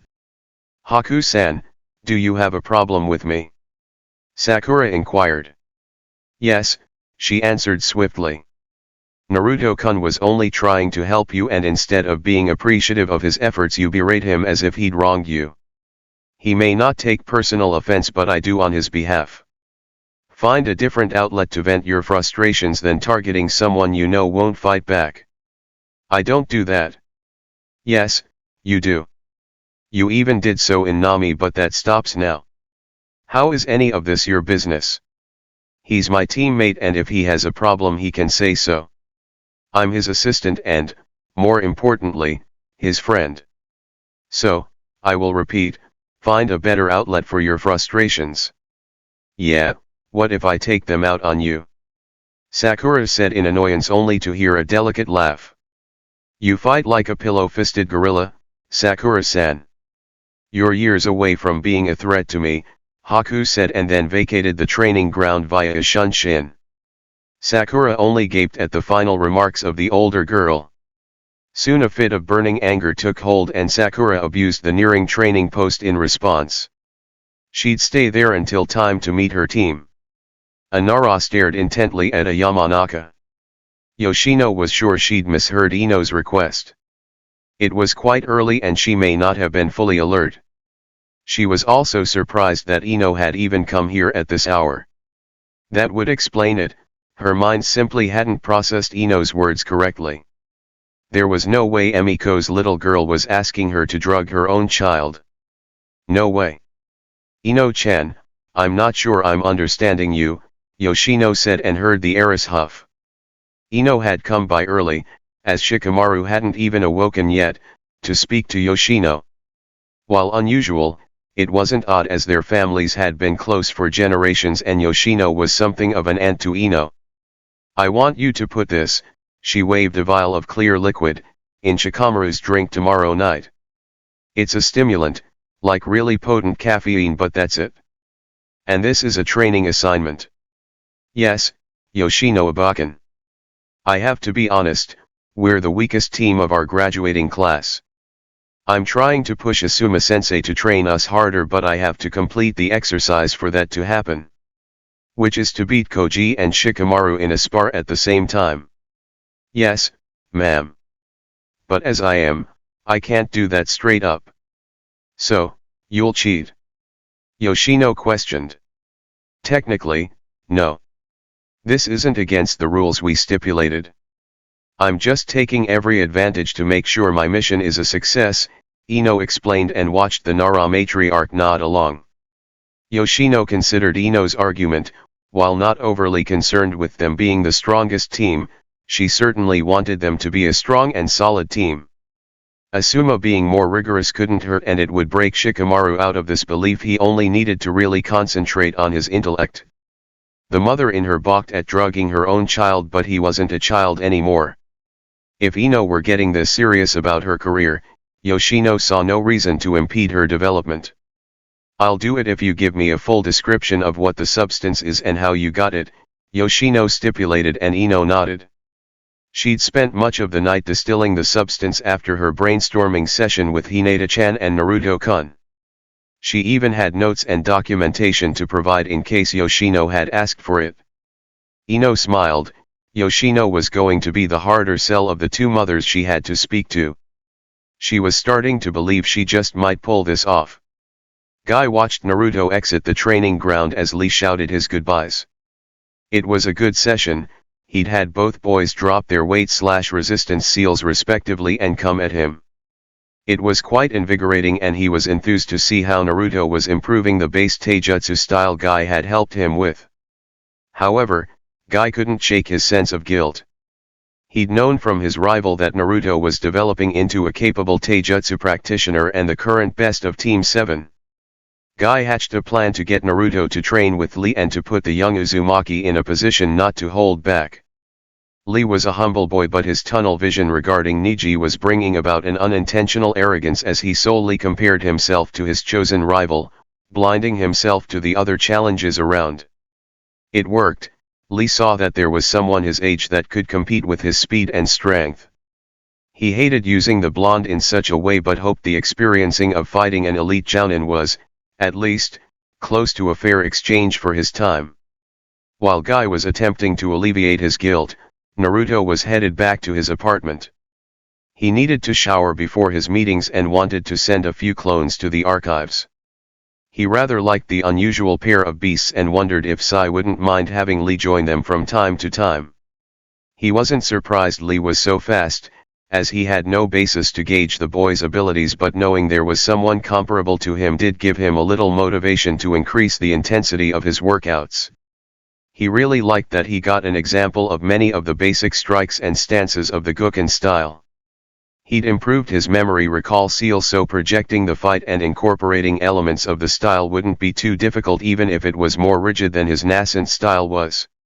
Before he cleared Team 9's training grounds he crossed paths with Niji, who looked especially irritated when he spoke. "What are you doing here, Uzumaki?" Naruto simply looked Niji in his eyes for several moments before giving his answer, "Leaving." He then continued to walk away, wondering how the alleged prodigy couldn't pick up on something so obvious. Niji took the answer as a dismissal and it only agitated him further. "You would do well to speak properly to your betters," the Hyuga spat. Naruto turned to him, considering his words. He did have a point, as Aji-san had stressed the value of politeness, which is something he then taught to Kono-chan. However, the phrasing of betters left him perplexed, as Naruto hadn't known of some objective ranking system, but he felt he should, at least, acknowledge Niji's attempt at good advice. "If I find some, I will," and continued on his way. The second, to Niji, dismissal only soured his mood further, and the shouts from his sensei and teammate hadn't helped. He swore he'd teach the blonde a lesson one day, if for no other reason than to tear down the source of Hinata's support. Fate demanded as much. Naruto, paying the bitter Hyuga no further attention, swiftly made his way back to his apartment. He had about an hour and a half to shower, change and eat before he'd hear the first bid for his redevelopment project. While, theoretically, Naruto could simply task clones to do the work once they learned how, it would not do good for his company to have no employees or contractors on the books. The blonde Uzumaki was excited about the redevelopment. While much of the apartments wouldn't change, Naruto wouldn't incorporate some amenities to attract more renters. He wanted a small grocery store at the ground level and a laundry service as well. He was going to establish a small private training area behind his building and a secure hot spring. There were some other ideas, but he mostly wanted the ability to expand or add as he chose, so the construction would be additional structures to the existing apartment complex. The novelty being, while all apartments would be entered from the outside, there would be a fuinjutsu-enabled passage to the resident-only amenities to keep them secure and exclusive. Another addition to the building, that only a few people would know about, was the sub-basements Naruto planned to create with Dotonjutsu and Fuinjutsu. He'd had this idea that, if it worked, would take his training to the next level, but he wanted to keep it a secret. As his Ajisen stated, not every development had to be shared with the village. This would be for him and, what Haku called, his precious people. The Uzumaki had busied himself with so many projects: Anko's seal, learning medicine, battle fuinjutsu and other areas of training, that he'd stalled on his initial focus, the information systems. His short-range communication seal worked, but he wanted something better, that could handle audio, video, and text. Attempts hadn't been to his liking, as the images would just be blurs. How to transmit the information was the problem, and one of his clones had the thought that the data of the desired transmission needed to be broken down into smaller packets and then reconstituted in almost an instant once received. Given Naruto had spent much more time with his mother's barrier information, creating the theoretical framework hadn't been hard, though coming up with a new coding language was onerous. The last hurdle was the method of transmission, which would require a space/time technique. To realize his goal, Naruto knew he had to finally begin to learn his father's signature jutsu, the Hiraishin. He also had to then surpass even his father's mastery, as the Hiraishin was a fuinjutsu-assisted ninjutsu and Naruto needed an entirely fuinjutsu instant transmission method. The Uzumaki hummed as he exited the shower. He had a lot to do. Even with his clones, it often felt like he was nearing his limit with how much he could multitask. He'd finished his preparation for his upcoming mission, but he still needed to make some things for his teammates.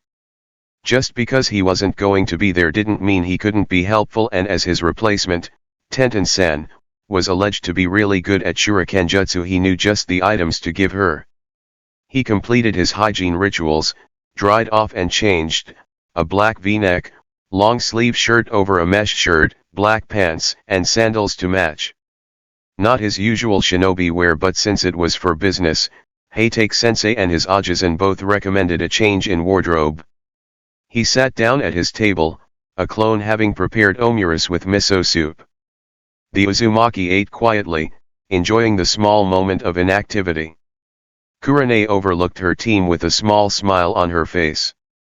The team had just completed one of their recurrent training exercises, hide and seek. 2 members would search for one party, but the stipulation was, none of the genin could use the abilities their clans were infamous for.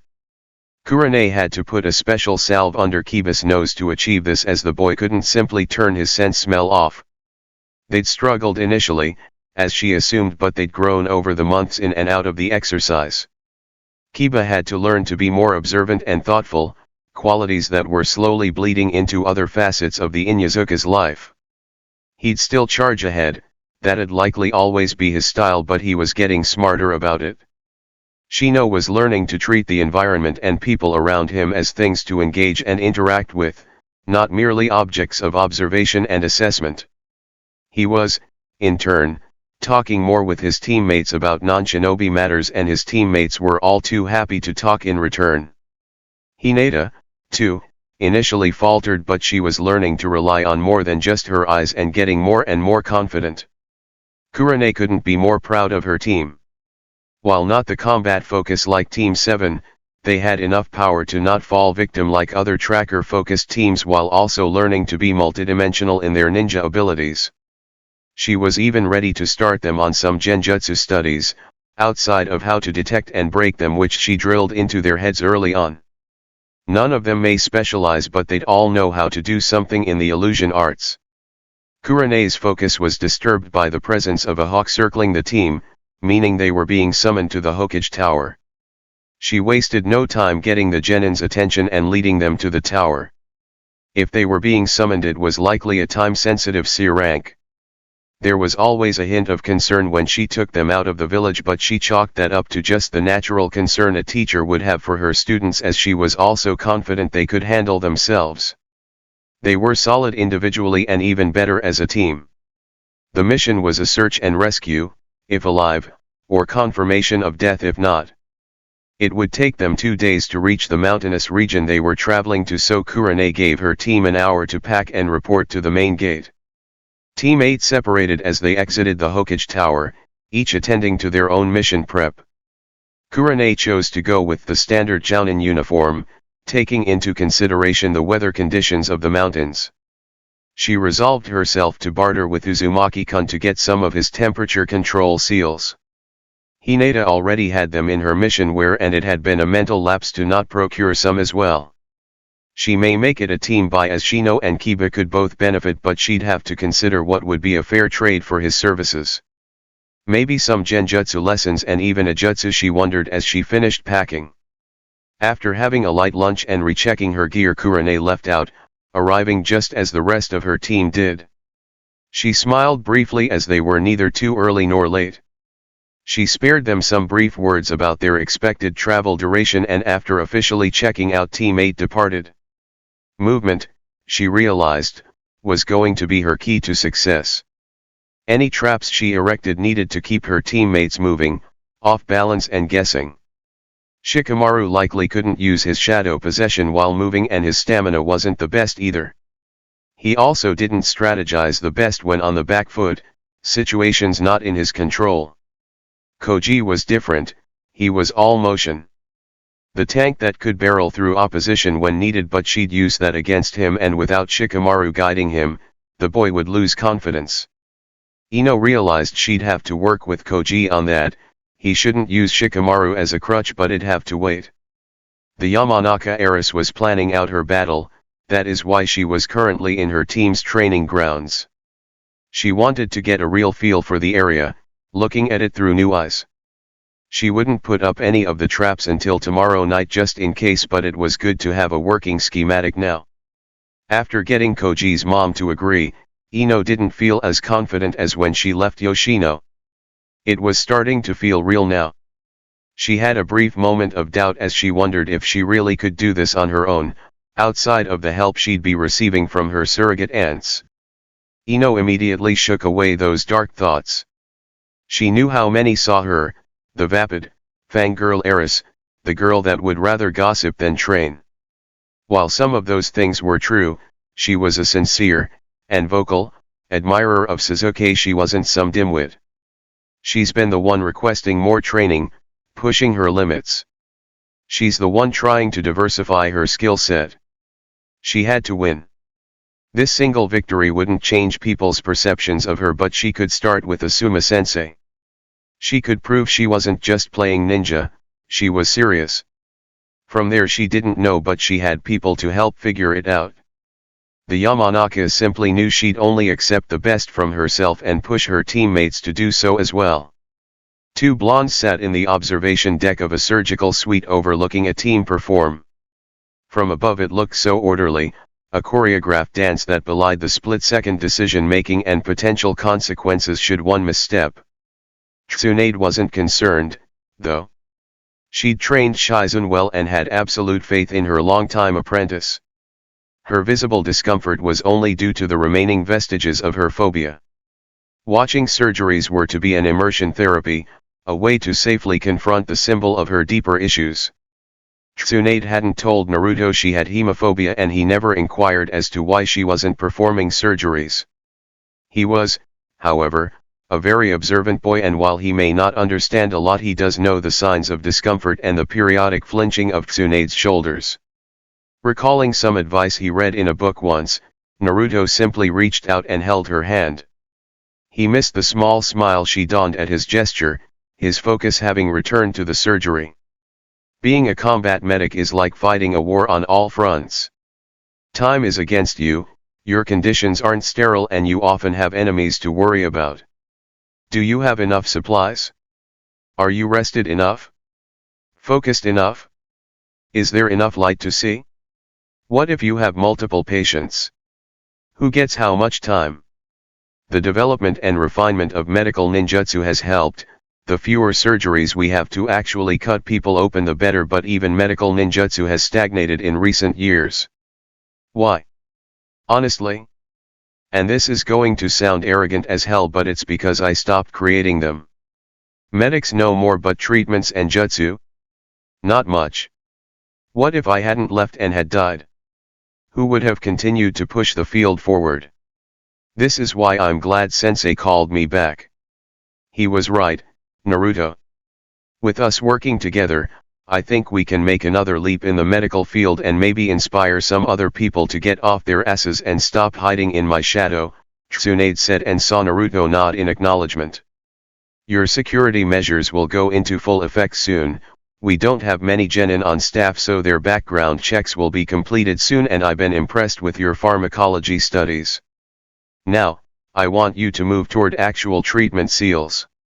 After you get back from your next mission, I want to start your surgical rotation in earnest, which means you'll need to be here in person until I say otherwise.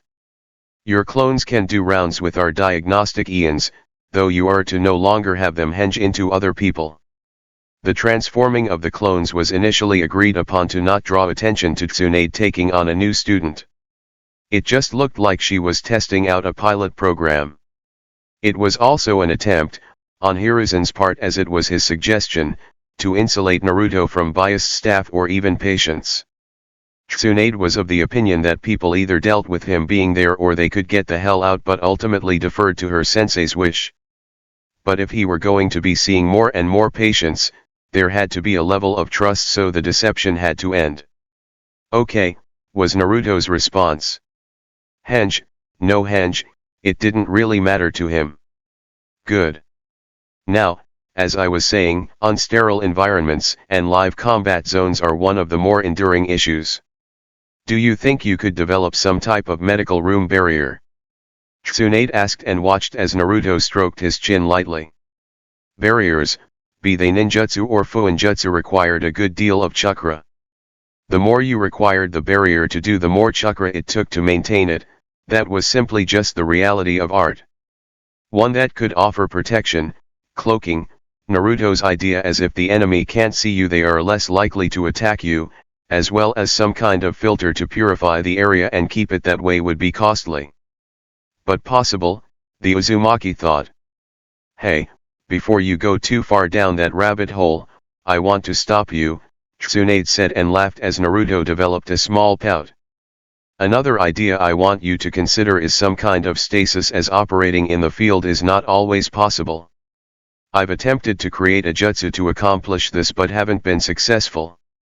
I couldn't localize the effects.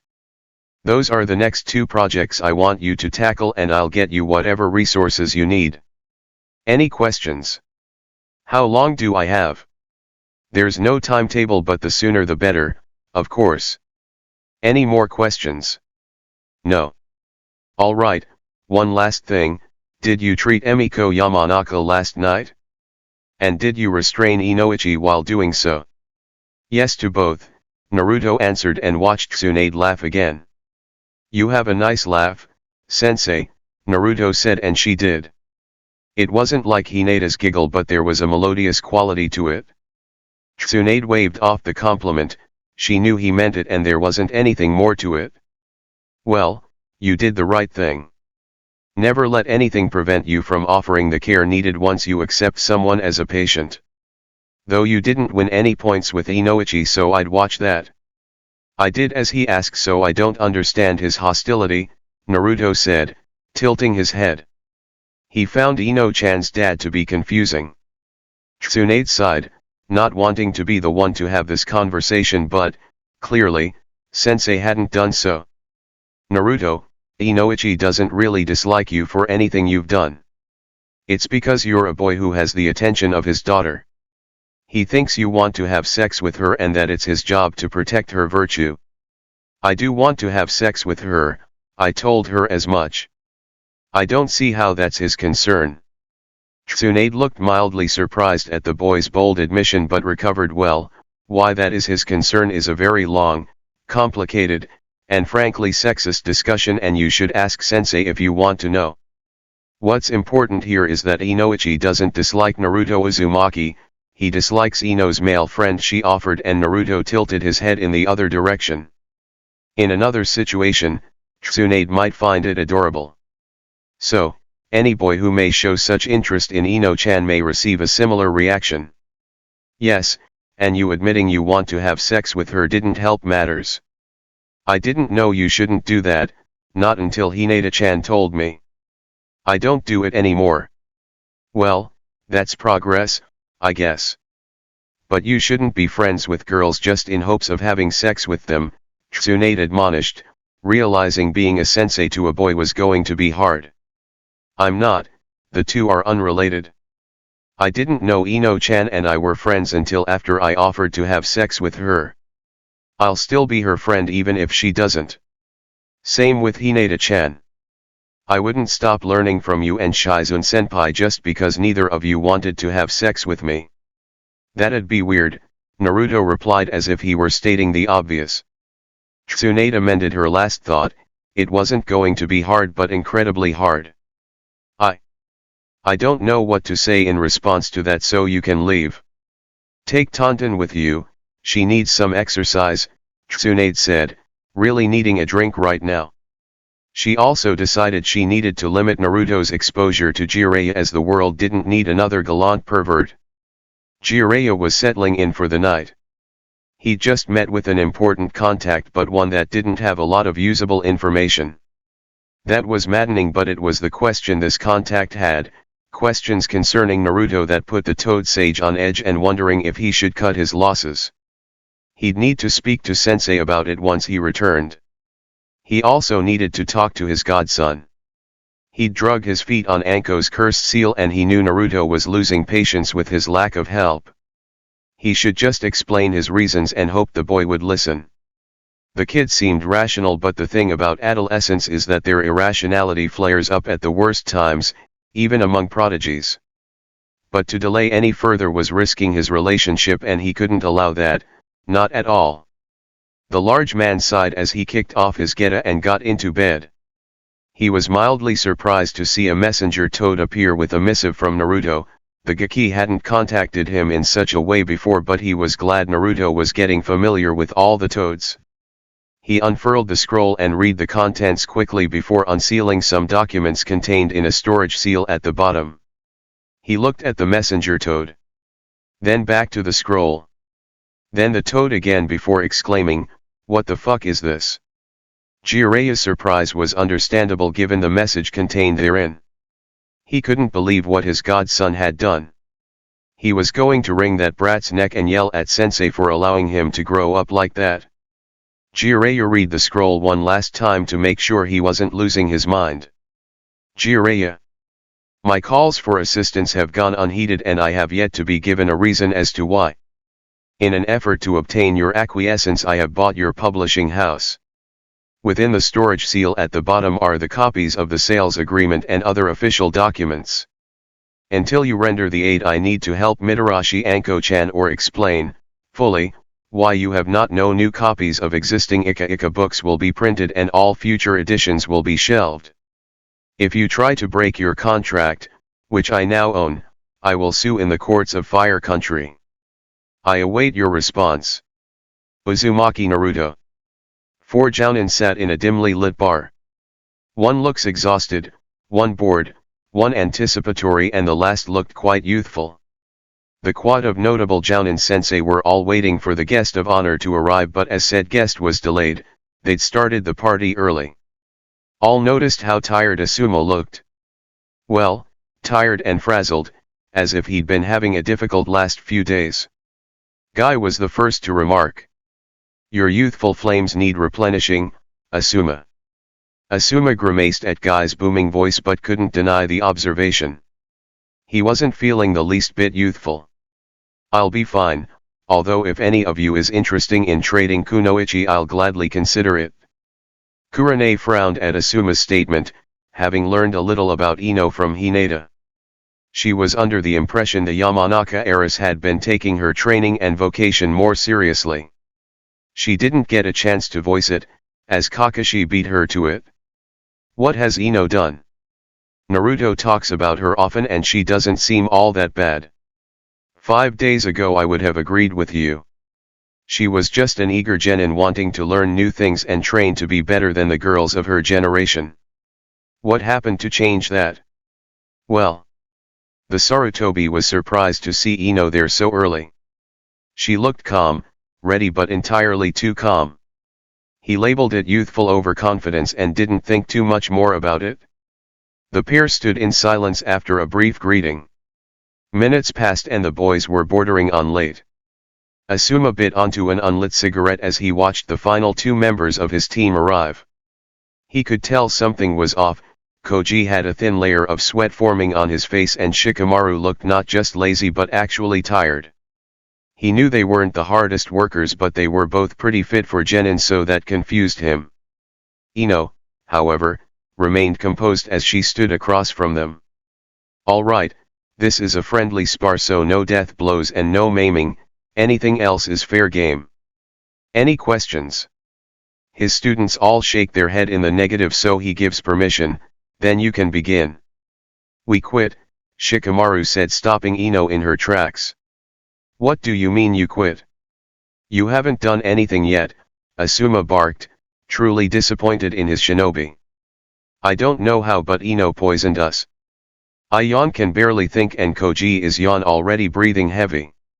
This is too troublesome, Shika finished before he flopped on the ground with zero grace, Koji following right behind him. Asuma absorbed Shikamaru's words but couldn't fully comprehend them. He knew what each word meant separately but together. Ino didn't really poison her teammates to win a bet, did she? He turned to his lone kunoichi and saw her donning a large smile. I did it, Asuma-sensei. I even understood the secret lesson. Secret lesson? He asked while quirking an eyebrow. Yeah. You wanted me to treat this as an assassination mission, that's why I had Shika's and Koji's moms poison them both and got blackmail material on Koji. Koji grimaced at that but didn't have the energy to protest it. He'd live in fear later, he needed a nap. What? He yelled internally but said, good job, Ino. She nodded. Asuma was in the process of re-evaluating the Yamanaka. She wasn't afraid of hard work but her reasons were oft immature. He assumed her desire to learn his signature weapon was for similar reasons. And while he didn't mean for her to derive a deeper meaning from this, that she had was impressive, that she would poison her teammates was concerning. That this change seemingly happened overnight was even more so. Asuma would spend the next hour talking to Ino as she undid all of her unused traps, from pitfalls meant to sprain ankles to tripwires that triggered all manner of projectiles. She even had explosives and flashbangs prepped. Once finished, he walked her through some beginner moves with his knuckle knives. They were a poor fit in her smaller hands, but he resolved to have her measured for her own pair. A deal was a deal. She really had her teammates poisoned the night before a spar. Kurane asked in mild disbelief. Yep. To win a bet. She pressed. To complete a mission, Asuma corrected. She really looked underneath the underneath on that one. Wonder who could have put that in her head, Asuma mused while giving a pointed look at Kakashi. I've never spoken to Ino a day in my life, Asuma. Oh, not you. That blonde brat of yours. Ma. Naruto-kun is far from a brat, Kakashi said with an eye smile. You'll see, Asuma, he is the chosen one. The chosen one for what? Kurane asked, but Kakashi simply waved her off. Before she could speak again, Guy chimed in. Ino's flames of youth burn brightly. Guy, take it down a notch or 12, Kakashi requested. Sorry. Yeah, whatever. Because of him, I now have to watch everything I say, worried Ino will get some hidden meaning I'm not actually communicating. It's all so troublesome. You sound like you're Nara, Kurane pointed out. What can I say, the kid has a point. You haven't long since gotten back, Kurane, how was your mission? Dreadful. Sounds like there is a story there, Kakashi said and watched the genjutsu mistress frown. 3 siblings tried to kill the others for their inheritance and fail, getting stranded in the process. We escort them back home where a 4th sibling, our actual client, accidentally kills the 3 murderous siblings with a crossbow. In his distress, the final sibling takes his life and the town rejoices as that money now goes to the public coffers. Shino actually laughed at the absurdity of it, and that was the most unsettling thing of all. Damn, Asuma said, but wouldn't get to expound as the lady of the hour had finally arrived. Anko Mitarashi walked into the bar, not in her usual attire. Instead, she wore a spaghetti-strapped black cocktail dress that stopped just above her knees with matching heels. Her hair was actually down and the torture expert was flashing a wide grin. You guys start without me? She questioned as she took a seat. Not really, though it is very Kakashi-like to invite us out and arrive late, Asuma observed. Sorry, I got held up, but I'm here now, so let's celebrate. She exclaimed and watched Kakashi flash through several hand signs and flaring his chakra, causing a simple privacy barrier to emerge. Now, we can celebrate without any unkind ears listening in, Annie. The copy ninja said. Yosh. We must allow our youthful flames to burn brightly for Anko's newfound freedom from that dastardly snake. Guy bellowed, causing everyone to wince. So loud, but he's right. Here's to Anko, finally being free of that cursed seal, Kurane added. All raised their drinks for their friend. So Anko, how did you manage such a youthful accomplishment? Did Jiraiya-sama have a breakthrough? I think you know it wasn't Jiraiya-sama that removed this from me, Guy. It was Kakashi's brat, Anko said and saw Kurane and Guy smile, one in fondness and the other in acknowledgement. Kakashi had no outward change, but she knew how proud he was. She was surprised to see Asuma initially frown before covering it. Are you finally going to share how it happened? Kurane asked. She'd known Anko had been free of the seal, but the special jounin hadn't relayed any details, wanting to save it until her outing. Sure, but keep in mind I understand the Fuinjutsu about as well as Kakashi understands proper decorum. Anko-chan. I understand it perfectly well, I simply don't care. Sure, so it happened like this. Anko entered the Hokage's office, having been summoned, with no idea as to why. She didn't like having her interrogations interrupted, but withheld any complaints as when the old man called you answered, no questions asked. She was not expecting to see 2 of the 3 Sunin and 2/3 of the Elders' Council present along with the Fuinjutsu Chibi. The atmosphere was tense, though none of the ninja present allowed it to be shown on their faces. Anko bowed. Hokage-sama, she offered neutrally. Thank you for your prompt arrival, Anko-chan. I requested you here to inform you we are now able and ready to remove your seal, Hiruzen said with a kind smile. Anko allowed herself a small smile but no other show of the elation she was feeling. When can it be removed, Hokage-sama? Now, a decidedly younger voice said. Now? She asked in surprise, but the blonde never took his eyes off the Hokage, so she looked back at the village leader and saw him nod. Well, now seems to work. Is there anything she needs, Naruto-kun? To go home and shower. Removing the natural oils of the skin helps the ink adhere to the skin. Also, a list of preferred foods and drink. Once you're ready, just report to the same facility I initially reviewed your seal. And you're confident you can do this, Gaki? I will not fail, Naruto said, his eyes never leaving her own. She nodded and departed, thankful for the run home to help remove some of the giddiness she was experiencing. Anko took her shower, being thorough just to make sure nothing would go wrong. 30 minutes later she was entering the Umbu facility and saw the chibi outside the sealing chamber, informing her it was a clone and taking her food and drink order before disappearing into the tunnels. Once she entered the sealing chamber she saw various symbols drawn on the walls and one table awaiting her, along with the chibi and Tsunade-sama. Hey, what's Tsunade-sama doing here and where is Jiraiya-sama? While we are confident we know how the seal will react, we don't know how your body will. I am here to ensure any complications that arise can be seen to immediately. As for Jiraiya, he is not needed.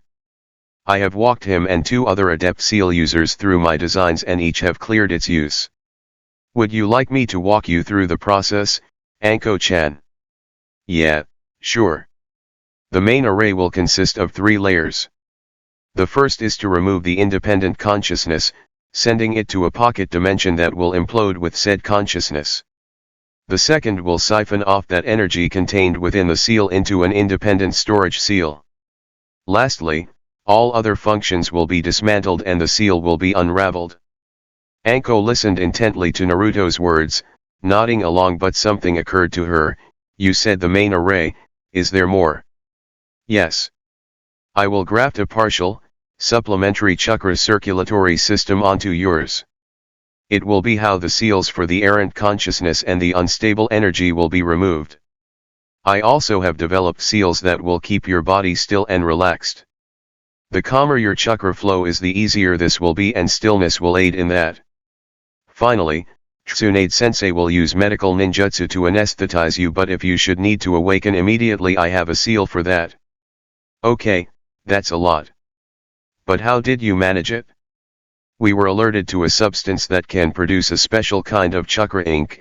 It will make it possible to trigger the seal in a controlled way and ultimately remove it, Tsunade answered. Anko nodded at the small blonde again. What do I need to do? You have to remove your clothes so I can paint the seal, Naruto instructed and then stepped out of the room. Why did he bother to leave? He's going to see it all anyway. Anko asked and watched the slug Sunin shrug. It's pretty standard at the hospital to give your patients some privacy. Being naked and getting undressed in front of someone can feel decidedly different. Oh, when he called you sensei. Yep, he's my student for the time being. Kid is going to give me a complex. I really need to up my training, Anko said, removing the last of her clothing. She was considered talented. It's what drew Orochimaru to her, but clearly, the blonde was operating on another level. Anko heard Tsunade knock on the door, a signal Anko was undressed and the Uzumaki returned. He wasted no time drawing the seals on her, utilizing a team of clones. The ink felt cool against her skin. After about an hour she was lying on her back, drifting off thanks to Tsunade's medical ninjutsu. Her last image being of unbelievably blue eyes looking into her own, not an ounce of apprehension or doubt to be seen. When Anko awoke, it was 5 hours later and her senses returned in sequence. First, she felt and not how she expected to. She felt warm, intoxicatingly warm, and heavy, but that too was pleasurable. She thought she could just curl up and sleep forever, but her sense of smell came back and the aroma of dango called to her. Not even the promise of endless sleep could match the seductress known as dango. Next came sound, as she could hear someone gently shifting around her. Finally, she opened her eyes, the bright light making her squint. "Welcome back, Anko," Tsunade said. "Did it work?" Anko asked. She was alive, so the seals couldn't have completely failed, but that didn't mean she was free, and her chakra felt too chaotic to check herself. "Yes." Naruto removed the cursed seal. Anko willed the tears away from her eyes. She was internally joyous, but she refused to cry even in happiness. She'd wasted too many tears over her sensei and promised she'd never do it again, not even at the severance of their final bond. She hastily moved on from thinking about him. She no longer had to think about him at all. She was untethered, unencumbered, free. Her life was truly hers once again. Anko listened to Tsunade as she gave her a medical rundown. Apparently, it'd take a few days for her chakra system to settle, but once it did, she'd have her fully chakra capacity back, and outside of maybe needed to train her control again, there weren't any significant issues Anko would have to contend with. When Tsunade asked if Anko had any questions, she only had to. "Where's the Gaki? I sent him home." Removing the natural energy from your system required your chakra and it be in near balance, but your reserves weren't large enough for that, so Naruto had to transfer some chakra to you. Transferring raw chakra to someone safely is incredibly taxing, even when he had a seal prepared to aid in the transfer. Once the cursed seal was removed, he was wiped and needed rest. "I can't believe he did all of this for me," Anko said. Tsunade laughed, momentarily confusing Anko. "I know it may not be obvious, but if you really get to know him, you'll find he's a very caring young man. He simply doesn't express it as most others would. He reminds me a lot of my great uncle. No offense, Tsunade-sama, but I was always told Naruto-sama was emotionless." "Oh, he could appear to be. But he also used to sneak me sweets behind Mito Basama's back when I was little. People like that, they show they care by what they do. Why would he care about me? We'd only met once before Jiraiya-sama had him check my seal, and it was more confusing than anything. You'll have to ask him yourself. Now, is there anything else?" "Yeah, why do I feel so warm and kinda weighed down?" "The effects of a jutsu." Tsunade snorted. "Yeah, Fuinjutsu. It's the blanket, it has weight and warming seals on it. He said you could keep it if you like it." "I really do." "Count yourself lucky, I'm still waiting on mine and I'm his flipping sensei," Tsunade said in annoyance. "I did let him see my tits, Tsunade-sama." Tsunade gained a tick mark, wondering if the little pervert had bumped Anko to the front of the line for that very reason. "And I've just been taking it easy for the last few days. But it's gone, it's really gone. That sick fuck was bested by a 12-year-old and it makes me smile every time I think about it," Anko concluded, causing Guy to shed manly tears of youth. Kakashi sat there, listening intently, and realized Anko didn't know the whole story. If she had, I wonder how she'd feel about Naruto blackmailing a son-in for her. Jiraiya, he recalled, was not amused at all by his godson's ploy nor the immediate response when confronted. "Where's Kushina's brat?" Jiraiya barked at Kakashi, confusing the copy ninja. Jiraiya looked genuinely angry, and that he referred to Naruto as Kushina's and not Minato's was a sign his favorite student did something. "I don't feel I can, in good conscience, lead you to my precious student when you're like this," Kakashi replied lazily and saw Jiraiya's facial features tighten. "The brat is threatening Ika, Kakashi, this is serious." And Jiraiya was right, this was serious. How could Kushina's son do that? How had he done it? Kakashi didn't care, he just needed to find Naruto and set things right, maybe levy some punishment for this grievous act. Kuki yos no jutsu, Kakashi said, slapping his hand to the ground. Without ceremony, his entire ninkin pack was there, awaiting orders, not threatening his ika. Find Naruto, and once you do, one of you alert me, Kakashi ordered, and watched his summons depart. We'll set this straight, Jiraiya-sama, don't worry. I'm not worried. I'm going to wring his little neck, Jiraiya replied, and continued to mutter several more threats. 5 minutes later, Bull returned, ready to lead Kakashi to the betrayer's location. They moved rapidly toward Naruto, arriving after a short commute, and watched as Kakashi's summons turned on him. The no-good mutts were lying on their backs, getting belly rubs from shadow clones as, he assumed, the original Naruto was speaking to Sai. Kakashi ignored the traitors as he dashed toward Naruto and lifted him up by the back of his jacket, the short blonde now dangling in Kakashi's grip as he faced his sense. "Hey, take sensei," he greeted. "Don't hey take sensei me, Naruto. Why have you threatened the ika? Tell the truth and your punishment will be light." Naruto squinted and tilted his head until he saw Jiraiya approaching and realized Jiraiya snitched. "I require Jiraiya to act in a manner he would prefer not to, so I obtained leverage to coerce him." "What kind of leverage?" Kakashi asked, just starting to realize he hadn't known how Naruto was threatening the ika. "I bought the publishing house that distributes the book series. I will not allow any future releases or reprintings of existing editions until I get what I need." Now, that threw Kakashi for a loop. It was damn impressive, and in almost any other situation he'd buy the kid a present for being a damn fine shinobi, but his most prized porn was on the line. Kakashi was torn, his pride as a sensei and his perversion were at war, and he didn't know what to do. He needed more information. "Naruto, what do you need from Jiraiya so desperately that you would go that far? Those who disobey the rules are trash, this is true, but those who abandon their comrades are less than trash." "Jiraiya was making me less than trash, hey take sensei." This threw Kakashi for a further loop, an additional loop. Loops abound, as Naruto wouldn't joke about those words or use them mindlessly. Kakashi wasn't sure Naruto could use any words mindlessly, but certainly not those. Kakashi dropped Naruto, allowing the Uzumaki to walk past him. "Have you come to be of assistance, Jiraiya of the Sunin?" Naruto asked, and all present could hear the slight recrimination in his voice. "I don't give in to blackmail, Naruto, not even for a worthy cause. You should have just been patient and trusted me." "I don't," Naruto replied. "Excuse me. I don't trust you dash." "How could you dash?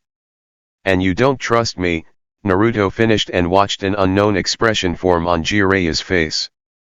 "Is that what you think? I don't trust you." "Yes." Jiraiya appeared torn, starting to speak but stopping before any words formed. The Toad Sage sighed, realizing he might have alienated his godson with his inaction. "The toads have a special oil that conducts natural energy. I know a process to make it into ink." "And you've known the entire time?"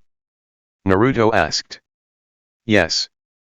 Before Jiraiya had gotten the one-syllable word out completely, Naruto had already summoned his staff and was attempting to brain Jiraiya. Kakashi was too fast and grabbed the other end, lifting Naruto off the ground and robbing him of a majority of his power. "Please release my staff, hey take sensei." "No can do, Naruto-kun.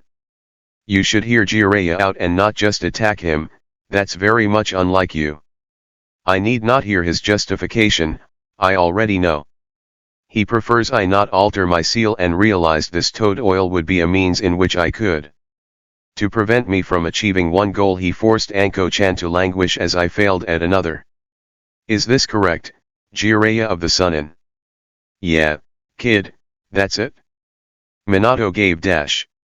"I do not care," Jiraiya flinched as if struck by those words. "Seals either work or they do not work. Sentiment does not alter that reality, nor does it give you the right to tell me what I can do to my body. If what you do threatens the entire village, yes I do. You could weaken the seal, Naruto. And I would die. I am uninterested in death, therefore I have great motivation to make sure any additions or changes I made were thoroughly researched. If this were about the danger you would have looked over my preliminary array but you did not.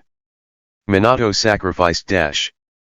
I do not care. Well, I do, brat. He was like a son to me and I won't let you go mucking around in his final work because you think you can do better. The seal works as designed, and as long as I have your key I won't loosen it so you can make changes. I have already made another key, I do not need your permission. You do to get the toad oil, I'll make sure they won't supply you and I'll only give you enough for Anko's procedure. You could have always done that, me merely knowing of its existence doesn't mean I know how to procure it. I find your irrational behavior vexing and wish to no longer be in your company, Naruto said, resealing his staff and landing on the ground and turning to Kakashi. Hey take-sensei, I understand those books mean a lot to you and my threat to shelve them were only an opening gambit. I had other methods to gain compliance but they will not be necessary.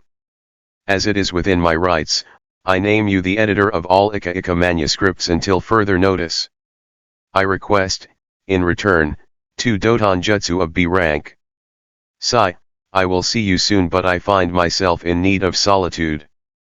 Good day. Naruto didn't wait for any response, simply departing in a shunshin. That was a real dickless move, Sai said to Jiraiya and the Toad Sage sighed and departed, his shoulders slumped as he did. Hey Kakashi, you still with us? Anko asked. Ma, did you say something? He asked in response. So hip. Guy said and Anko merely snickered at the Cyclops. Anko, you never told us why you were late, Kurane reminded her. Oh, I wanted to thank the Gaki as I hadn't seen him since he removed it.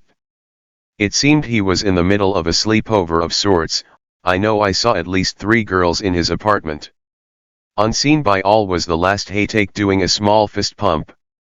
He knew he had chosen wisely, Minato-sensei's son couldn't fail. The gentleman pervert was well on his way. Haku sleeps with me sometimes because she gets cold, Naruto said to his guests. Anko had spotted 3 but there were actually 4 girls in Naruto's apartment, Hinata, Ino, Haku, and Tenten.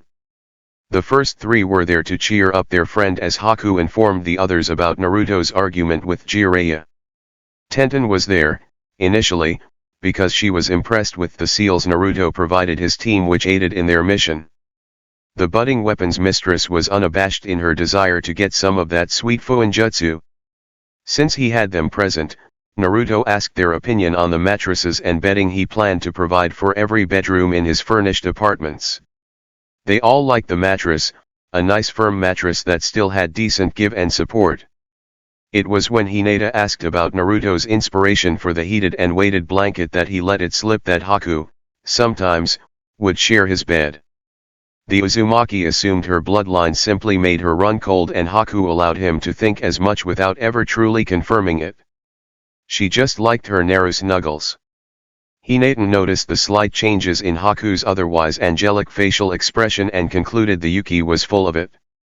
Not one to come in second or be denied, she hastily called for a sleepover, rushing out with Ino to get some new sleepwear as well as inform her clan she would be visiting a friend for the night. She was lucky her father was out himself so she didn't have to answer too many questions, as was the same for Ino. The 2 heiresses were walking back to Naruto's apartment when Hinata had a minor realization, this could be considered an impromptu celebration of your win, Ino-chan. Yeah, I guess so. I haven't done something like this since Sakura and I ended our friendship, Ino said with a hint of regret. There is time for you 2 to make up, Hinata reassured her. Besides, you need to show me the ropes, I've never done this before. The Yamanaka hated how not surprised she was by that. She had responsibilities and expectations as an heiress but not to the degree as Hinata, only worsened by her early shyness. She resolved to introduce her newest friend to a bit of youthful normality as spending the night at a friend's house was a rite of passage. Don't worry, Hinata-chan, I'll walk you through it. It's mostly just staying up too late, eating junk food and gossiping. I doubt I have much to gossip about, the Hyuga lamented. And we will certainly have to fix that, but what I want to know is who was that hot chick all up on your man and why was she so thankful to him? Hinata had a faint blush. Naruto-kun isn't my man, yet, we're just best friends. Oh, so you inviting yourself to stay over isn't an attempt to sleep in his bed like Haku has? Hinata adopted a stern visage and replied, it is below a Hyuga's pride to do such a thing, and then broke out in snickers when she saw Ino become momentarily horrified. Never use the Hyuga mask on me, that's scary. Sorry, Ino-chan, but I had to get you back for teasing me about Naruto-kun. The two kunoichi continued to chat as they reached their destination and were greeted by Haku, in a soft pink kimono. The Yuki also had 3 whisker marks drawn on each cheek and some bunny ears atop her head. Welcome back, Haku greeted as she ushered them in. As they entered they saw Tenten, having the same whisker marks and panda ears, talking to Naruto, wearing fennec fox ears, about something, though she sounded more pleading as she rocked the bowl of popcorn on her lap.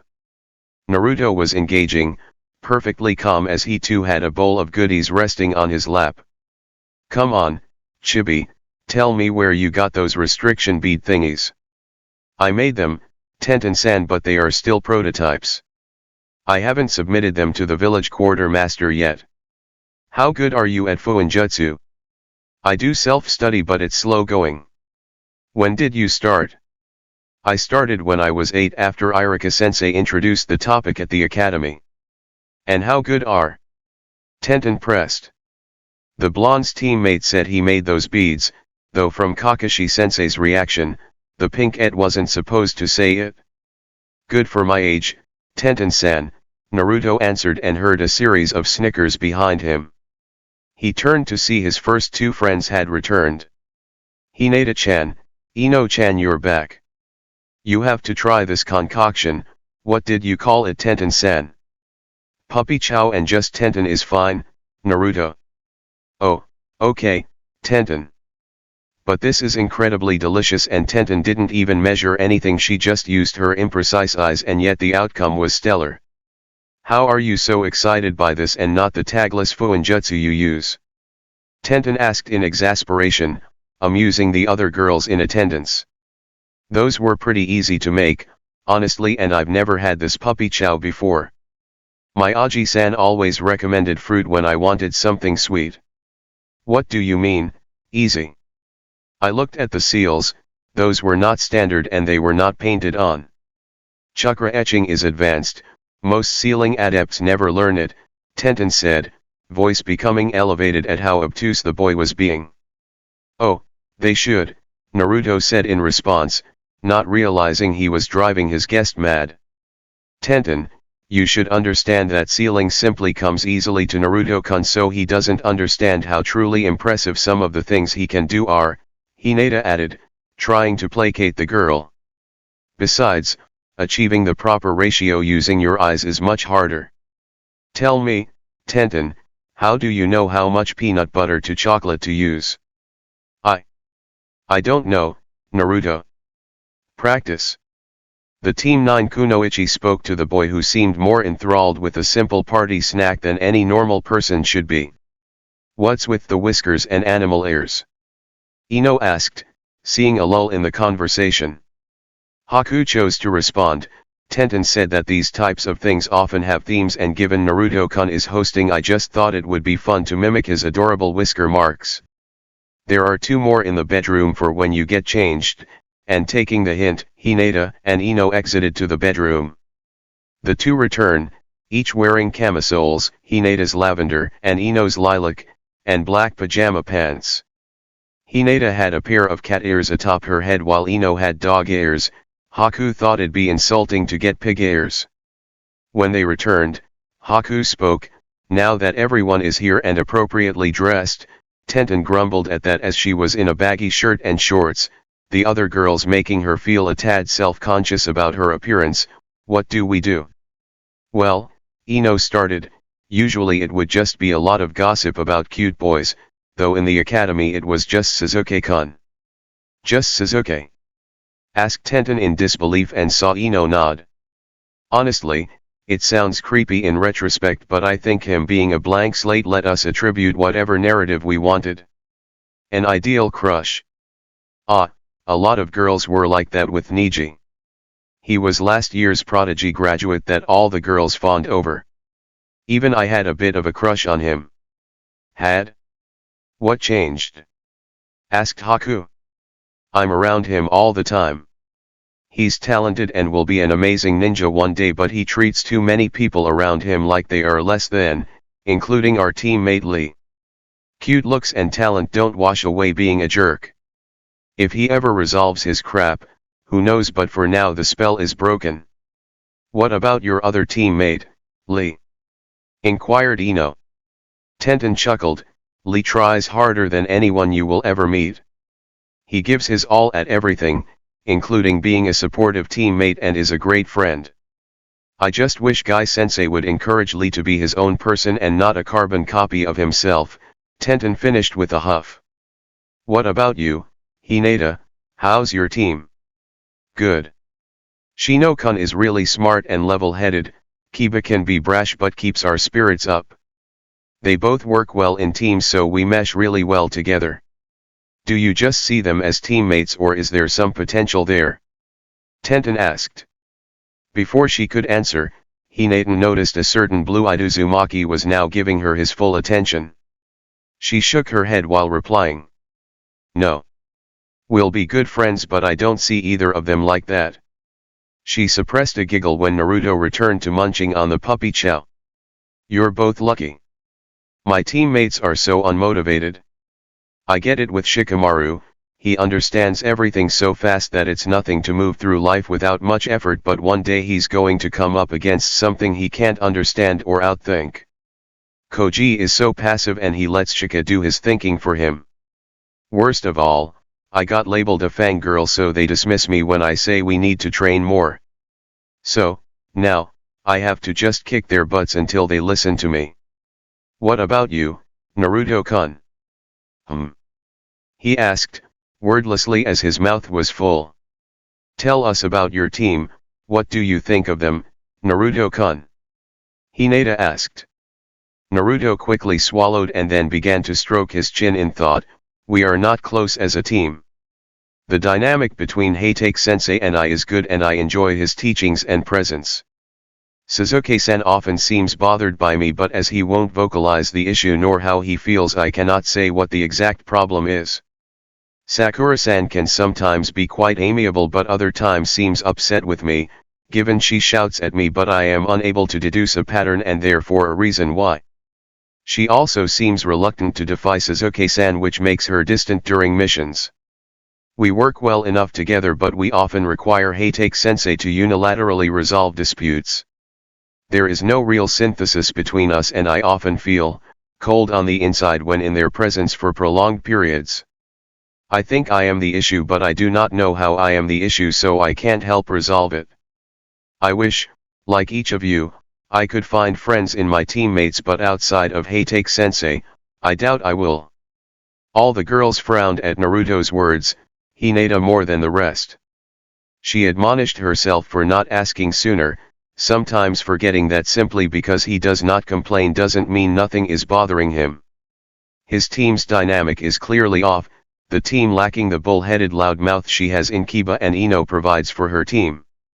Instead, it seems each person just works around the others and does it long enough to complete missions. Not ideal, as when placing your life in the hands of others, this type of teamwork only has the appearance of professionalism, but it was an illusion. Once you make shinin you can change teams, Naruto-kun, Hinata said in response and saw a spark of something in his eyes. Do you think I could work with Sai? It's a possibility, Hinata answered. I would hate to leave Hatake-sensei, he has a lot left to teach me, but I think it would be enjoyable to work with an actual friend. We still haven't really hung out with Sai, Naruto-kun, Ino said. Oh, well, Haku has, but I'll try to arrange something. Maybe a training day and a picnic? That's what we normally do. I'd be up for it, Ino answered. I would like that as well, Hinata agreed. Tenten, I know we may not be friends yet, but you would be welcome to join us. Sure, some new training partners are always welcomed. And, you can bring more puppy chow. Sure, Naruto, she said, rolling her eyes. And maybe you could add some peanuts. He pressed, ignoring the snickering of the other girls as none were used to seeing him like this. Yeah, I mean in theory you can add anything you want, she said, waving her hand dismissively. Naruto's eyes widened slightly as he responded, you can. Yes, Tenten responded, laughing as it was simply too cute. The quintet continued to chat throughout the night, Naruto dismissing himself at one point to get the bedroom arranged. He returned 20 minutes later to inform his guests the sleeping area was set and all followed him back. None of the girls were expecting to see the sleeping bags they brought arranged as one sleeping apparatus, and they certainly didn't expect to see them levitating at equal height with Naruto's bed. This momentarily broke Tenten. Okay, you know what? No. Just, cut the shit, Naruto. How? And why are none of you freaking out because this is borderline magic to me and I know seals, she asked as she frantically gestured to the floating, makeshift bed. It's Naruto-kun, Ino summarized with a shrug. She didn't get it and trying to would give her wrinkles, so why bother? She just chalked it up to Naruto-kun stuff and locked it in a box. Okay. I'm tired and you're doing things to my brain, but can you tell me how the sleeping bags are floating? Magnetic levitation, Naruto answered. Magnetic levitation? Tenten asked, unsure of the answer, and watched the Uzumaki nod. She wanted to press on but suspected that would only delay sleep, and she needed sleep as this, apparent, seal prodigy was going to drive her batty. Focused on Tenten's episode, Naruto hadn't realized there were 2 additional people in his bed. Haku being there didn't surprise him, but Hinata did. Hey, take sensei said a gentleman never assumes, so Naruto found it proper to ask, do you want me to sleep elsewhere, Hinata-chan? Of course not, the bed is big enough for all 3 of us, if Haku-chan doesn't mind sharing. Oh, I don't mind, Hinata-chan. Do you? It can be quite the adjustment, having to share what was once exclusively yours. No, I don't mind. Unless the person I'm sharing with is not doing so in good faith, then I use whatever means necessary to make sure sharing is never an issue again. Naruto didn't know why, but he felt their words had a deeper meaning than he was picking up, and their smiles were not regular smiles, but he shrugged it off as he wanted to get some sleep. After getting adjusted, the Uzumaki found himself sandwiched between Hinata-chan and Haku. Hinata-chan's back was pressed up against him and the girl would occasionally readjust, rubbing up against him in a way he didn't mind at all. Haku was behind him and periodically running her hands through his hair, which is something he enjoyed as well. He was a very content seal master at the moment. After everyone was settled, it was Ino that realized something obvious. Man, the lights are still on and I'm all comfy. Naruto, having no desire to move and having been forced out of bed to turn off the lights before, already had a solution. He clapped twice and the room went dark. What the shit? Tenten bellowed, her sanity fracturing. Whatever, good night. Good night, Ino repeated. Night, all, said the Yuki. Pleasant dreams, Hinata offered. Good night, Databia. Naruto disliked alarm clocks. The noise, the bright, ugly display. He found waking up to one jarring, but realized modern life did not allow one to simply awaken naturally. People had schedules to keep and things that needed to get done. He, as he often would, turned to Fuinjutsu to solve this dilemma. Naruto created a seal that would mimic the natural process of leaving sleep. The seal is set to a timer and initiates the process an hour before Naruto is to awaken. It was with the help of Tsunade-sensei and Shizune-senpai Naruto completed it, as the seal regulated brain chemistry and body temperature. And while they cleared the use for him, The two senior medics still wanted to run tests before they applied it to individuals without rapid healing abilities. The Uzumaki agreed, seeing the logic of their caution. While Naruto greatly preferred this method of waking up to the old way, one downside is the seal doesn't naturally adapt to sleepovers. So, at 4 o'clock, Naruto was awake and alert while his guests were still slumbering peacefully. If Haku slept over, it generally wasn't a problem as she held him in a loose grip. However, Hinata-chan must have turned around at some point as the Hyuga heiress clung to him rather tightly. Naruto reasoned she must have gotten cold last night. He didn't mind her holding him so intently, but it did make extracting himself rather difficult. As even she would admit, Hinata didn't do early mornings. Sleeping in and cinnamon rolls were two of the indulgences she'd allow herself. He didn't want to anger his friend or start her day off bad. A part of him wondered if he should simply stay. Haku had a soothing chill to her, like a sip of iced tea on a hot day. And Hinata-chan was soft. And they both smelled really good. Naruto frowned, slightly. He was not used to indecision of this nature. The right thing was clear. His Aji-san would say discipline is a discipline and good habits are forged over a lifetime but broken in a day. Getting up to begin his work was the correct path. But cool sips of iced tea as he laid on a soft blanket in a meadow of wildflowers tried to convince him otherwise. Naruto took a deep breath.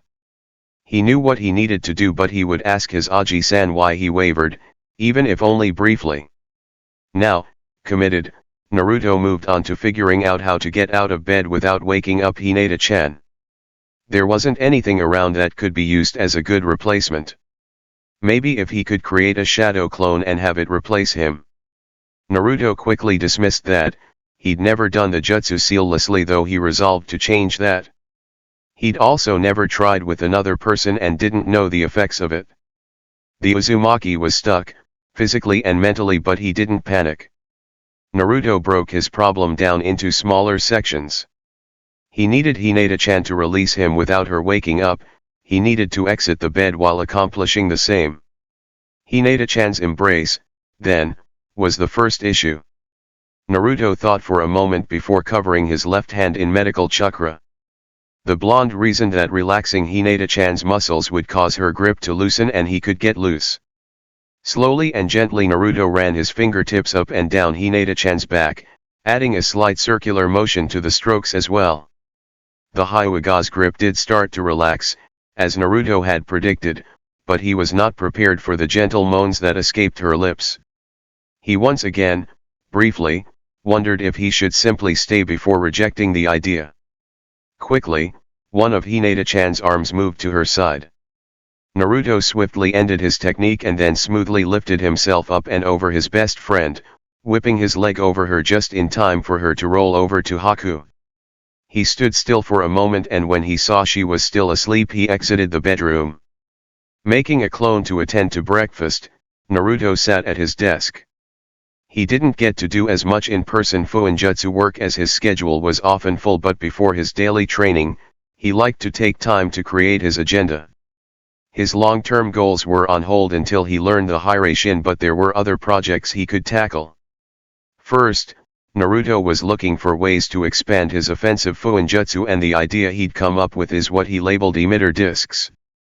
The discs would be slightly larger than a shuriken with blade edges containing seals to make chakra flow easier. In the center of the disc would be a housing, likely metal, containing a multifunction seal, allowing Naruto to make them explode, shock or concuss his targets. He had some other ideas as well, but fitting multiple fully functional and distinct arrays within one matrix was slightly difficult. He figured his clones would need most of the morning to complete it. The Uzumaki's next idea was about his business.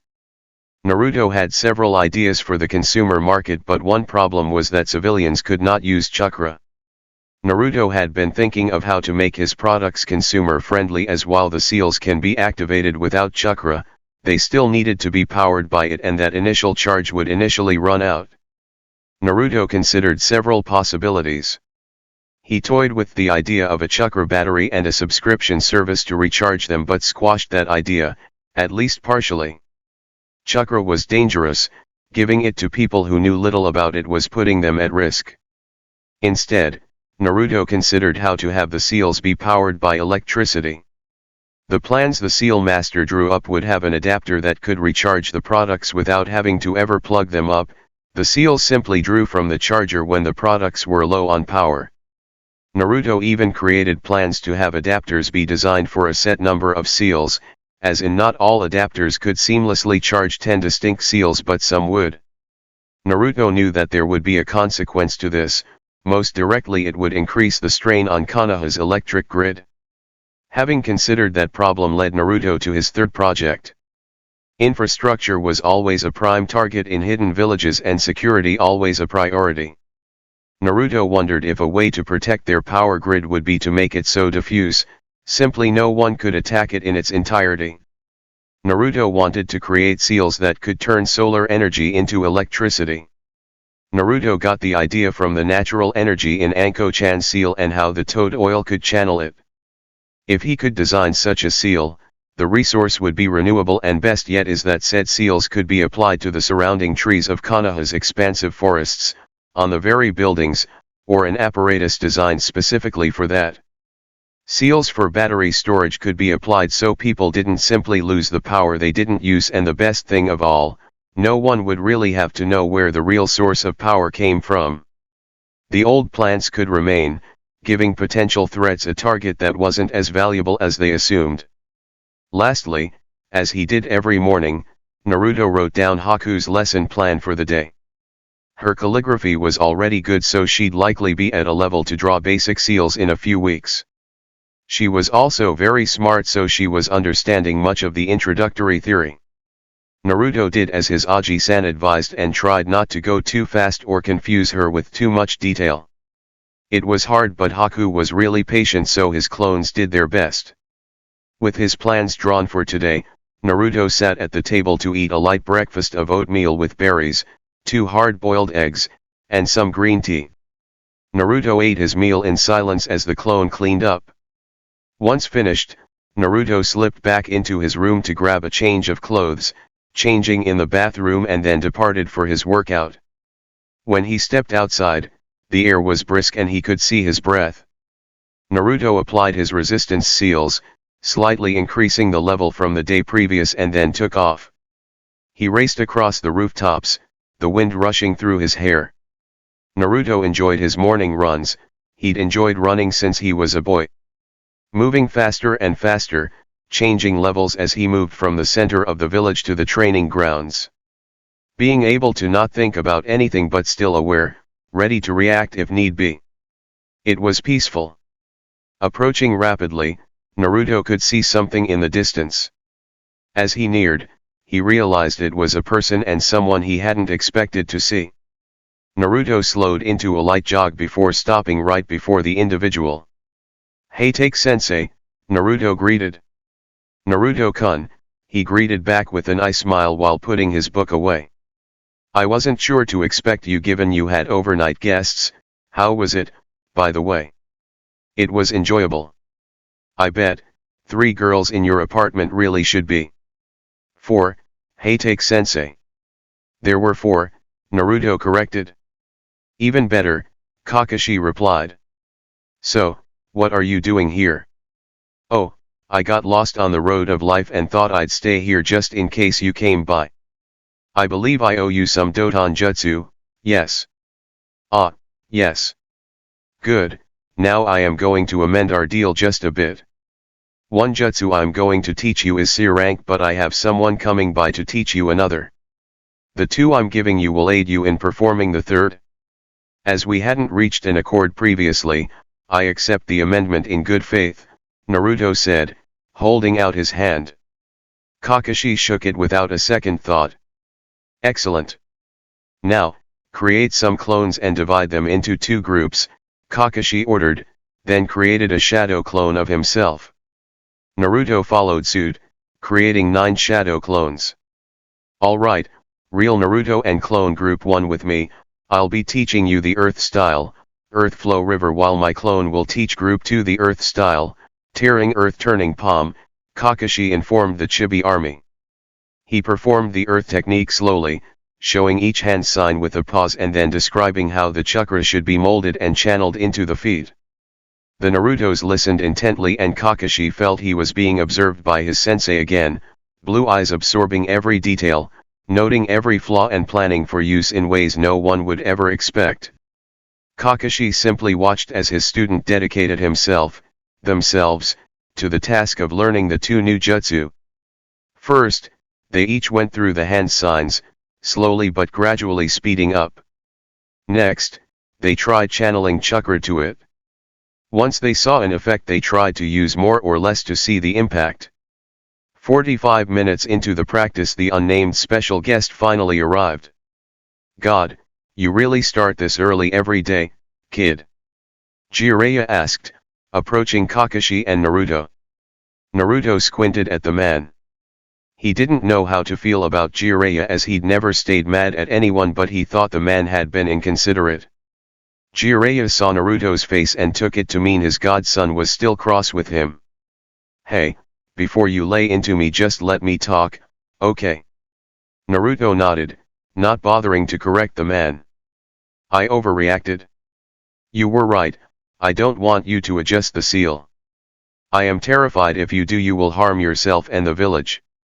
I should have told you that instead of delaying your ability to remove Anko's seal. I'll talk to her later to apologize." Naruto nodded again. It was as he thought. The man was irrational. His Aji-san had explained sentimentality to him once, saying fondness or love can affect one's view of situations. Naruto asked if that meant emotions should be kept out of decision-making, and his Aji-san stated that was incorrect as well. He said it was not emotion in itself that was an enemy to rational thinking, but an inability to balance emotion against other considerations or facts. His Aji-san said humans were emotional beings and to ignore that would be no more logical than ignoring the sky is blue. "What will you be teaching me today?" Naruto asked. "So, we're good." Naruto tilted his head. He didn't know what the Sunin was expecting. "Yes." Jiraiya speedily performed his hand signs and watched as the training ground became a mud pit. "This is the Earth style, swamp of the underworld," Jiraiya announced, turning around to see 10 Narutos stroking their chins. "I can put this to good use," the original said. Kakashi gave his student a thumbs up. Jiraiya wondered if he'd just resigned himself to being stuck in his own jutsu the next time he pissed the kid off. In his office, overlooking the training of his grandson, Hiruzen wondered if most of his ninjas simply lacked common sense. He'd instructed Jiraiya on how to make up with Naruto, telling the man to just be honest and straight with his godson, or if he can't, cut a deal. He certainly didn't say give a 12-year-old A-rank ninjutsu. But Jiraiya's overindulgence was really on a cherry atop his annoyance. Sunday, as his Umbu commander, 2 advisors, and Danzo were all in his office bothering him. The degree of annoyance was multiplied by them initiating a conversation they'd already had. "Sandame-sama, he's wasted as a genin. He removed the cursed seal, something we all thought impossible. That has to be promotion worthy," his Umbu commander argued. The upper tiers of the village heard rumors of Naruto's sealing ability, but a lot of what would make a seal master gape in awe was simply too advanced for others. Many of his ninja found the fun bracelets neat, not understanding the true complexity of their creation. But when you do the impossible, even if it isn't understood how, people take notice. Even if it were, he would not be going into Umbu once he was Chunin. "He will never be an Umbu," Hiruzen stated, firmly. The long-serving Hokage was willing to let Naruto chart his path, but as long as he held breath in his body, he'd never allow his grandson to join the elite organization. According to Kakashi, he has the maturity and mindset for it. And with his sealing ability, his primary role could be of an instructor, only taking the occasional mission. The commander pushed back. Naruto-kun doesn't need to be in a situation that encourages him to repress his emotions. Umbu does just that. He is building bonds now. I won't have his progress stalled or undone.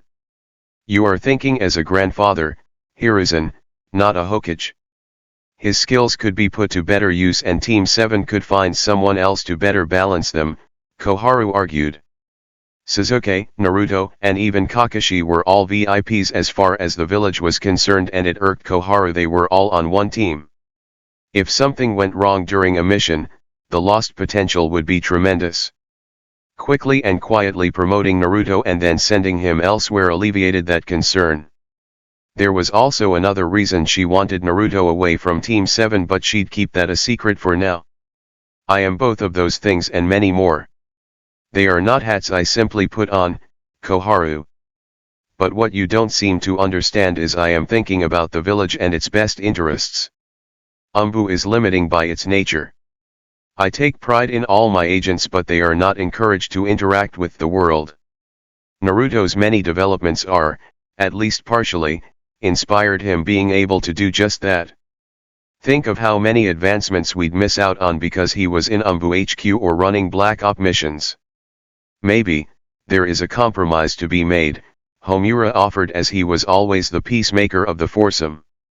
It is the consensus that regardless of if you will or not, Naruto-kun is deserving of rank other than Genin. The Chunin exams are fast approaching, so it is understandable you'd want him to participate in them. It is also the case that the team is unbalanced. Maybe, while we assign a different Genin from the other teams to sub in with Team 7, we put Naruto-kun on a different team. One led by Jiraiya. And who would his teammates be? We can't just pull Genin from the reserves, Koharu pointed out, they'd still be unbalanced. Why, the former apprentice to the Demon of the Mist and Danzo's student. They know Naruto-kun, both are closer to his overall skill level, in some areas eclipsing him. Neither will be put off by his rapid rate of growth nor his unique personality. Jiraiya could train them well, ensuring Naruto-kun's Chunin exam performance will be the showcase you want it to be, Homura put forward. Danzo. Hiruzen asked, wanting the former Root commander's thoughts. If you aren't going to promote him or give him a new permanent team, then this is the next best option. Kakashi will make sure they can still function as a team for the exams. Fine, I'll inform Jiraiya later today. Now, is there anything else? The third Fire Shadow asked. I request desserts be returned to the Umbu dining hall, the commander said. Denied, Hiruzen answered, and the commander slumped in defeat. After training with Hatake-sensei and Jiraiya, Naruto headed straight for the hospital. He had a shift in Konoha's main clinic and could clean himself up in the staff locker room.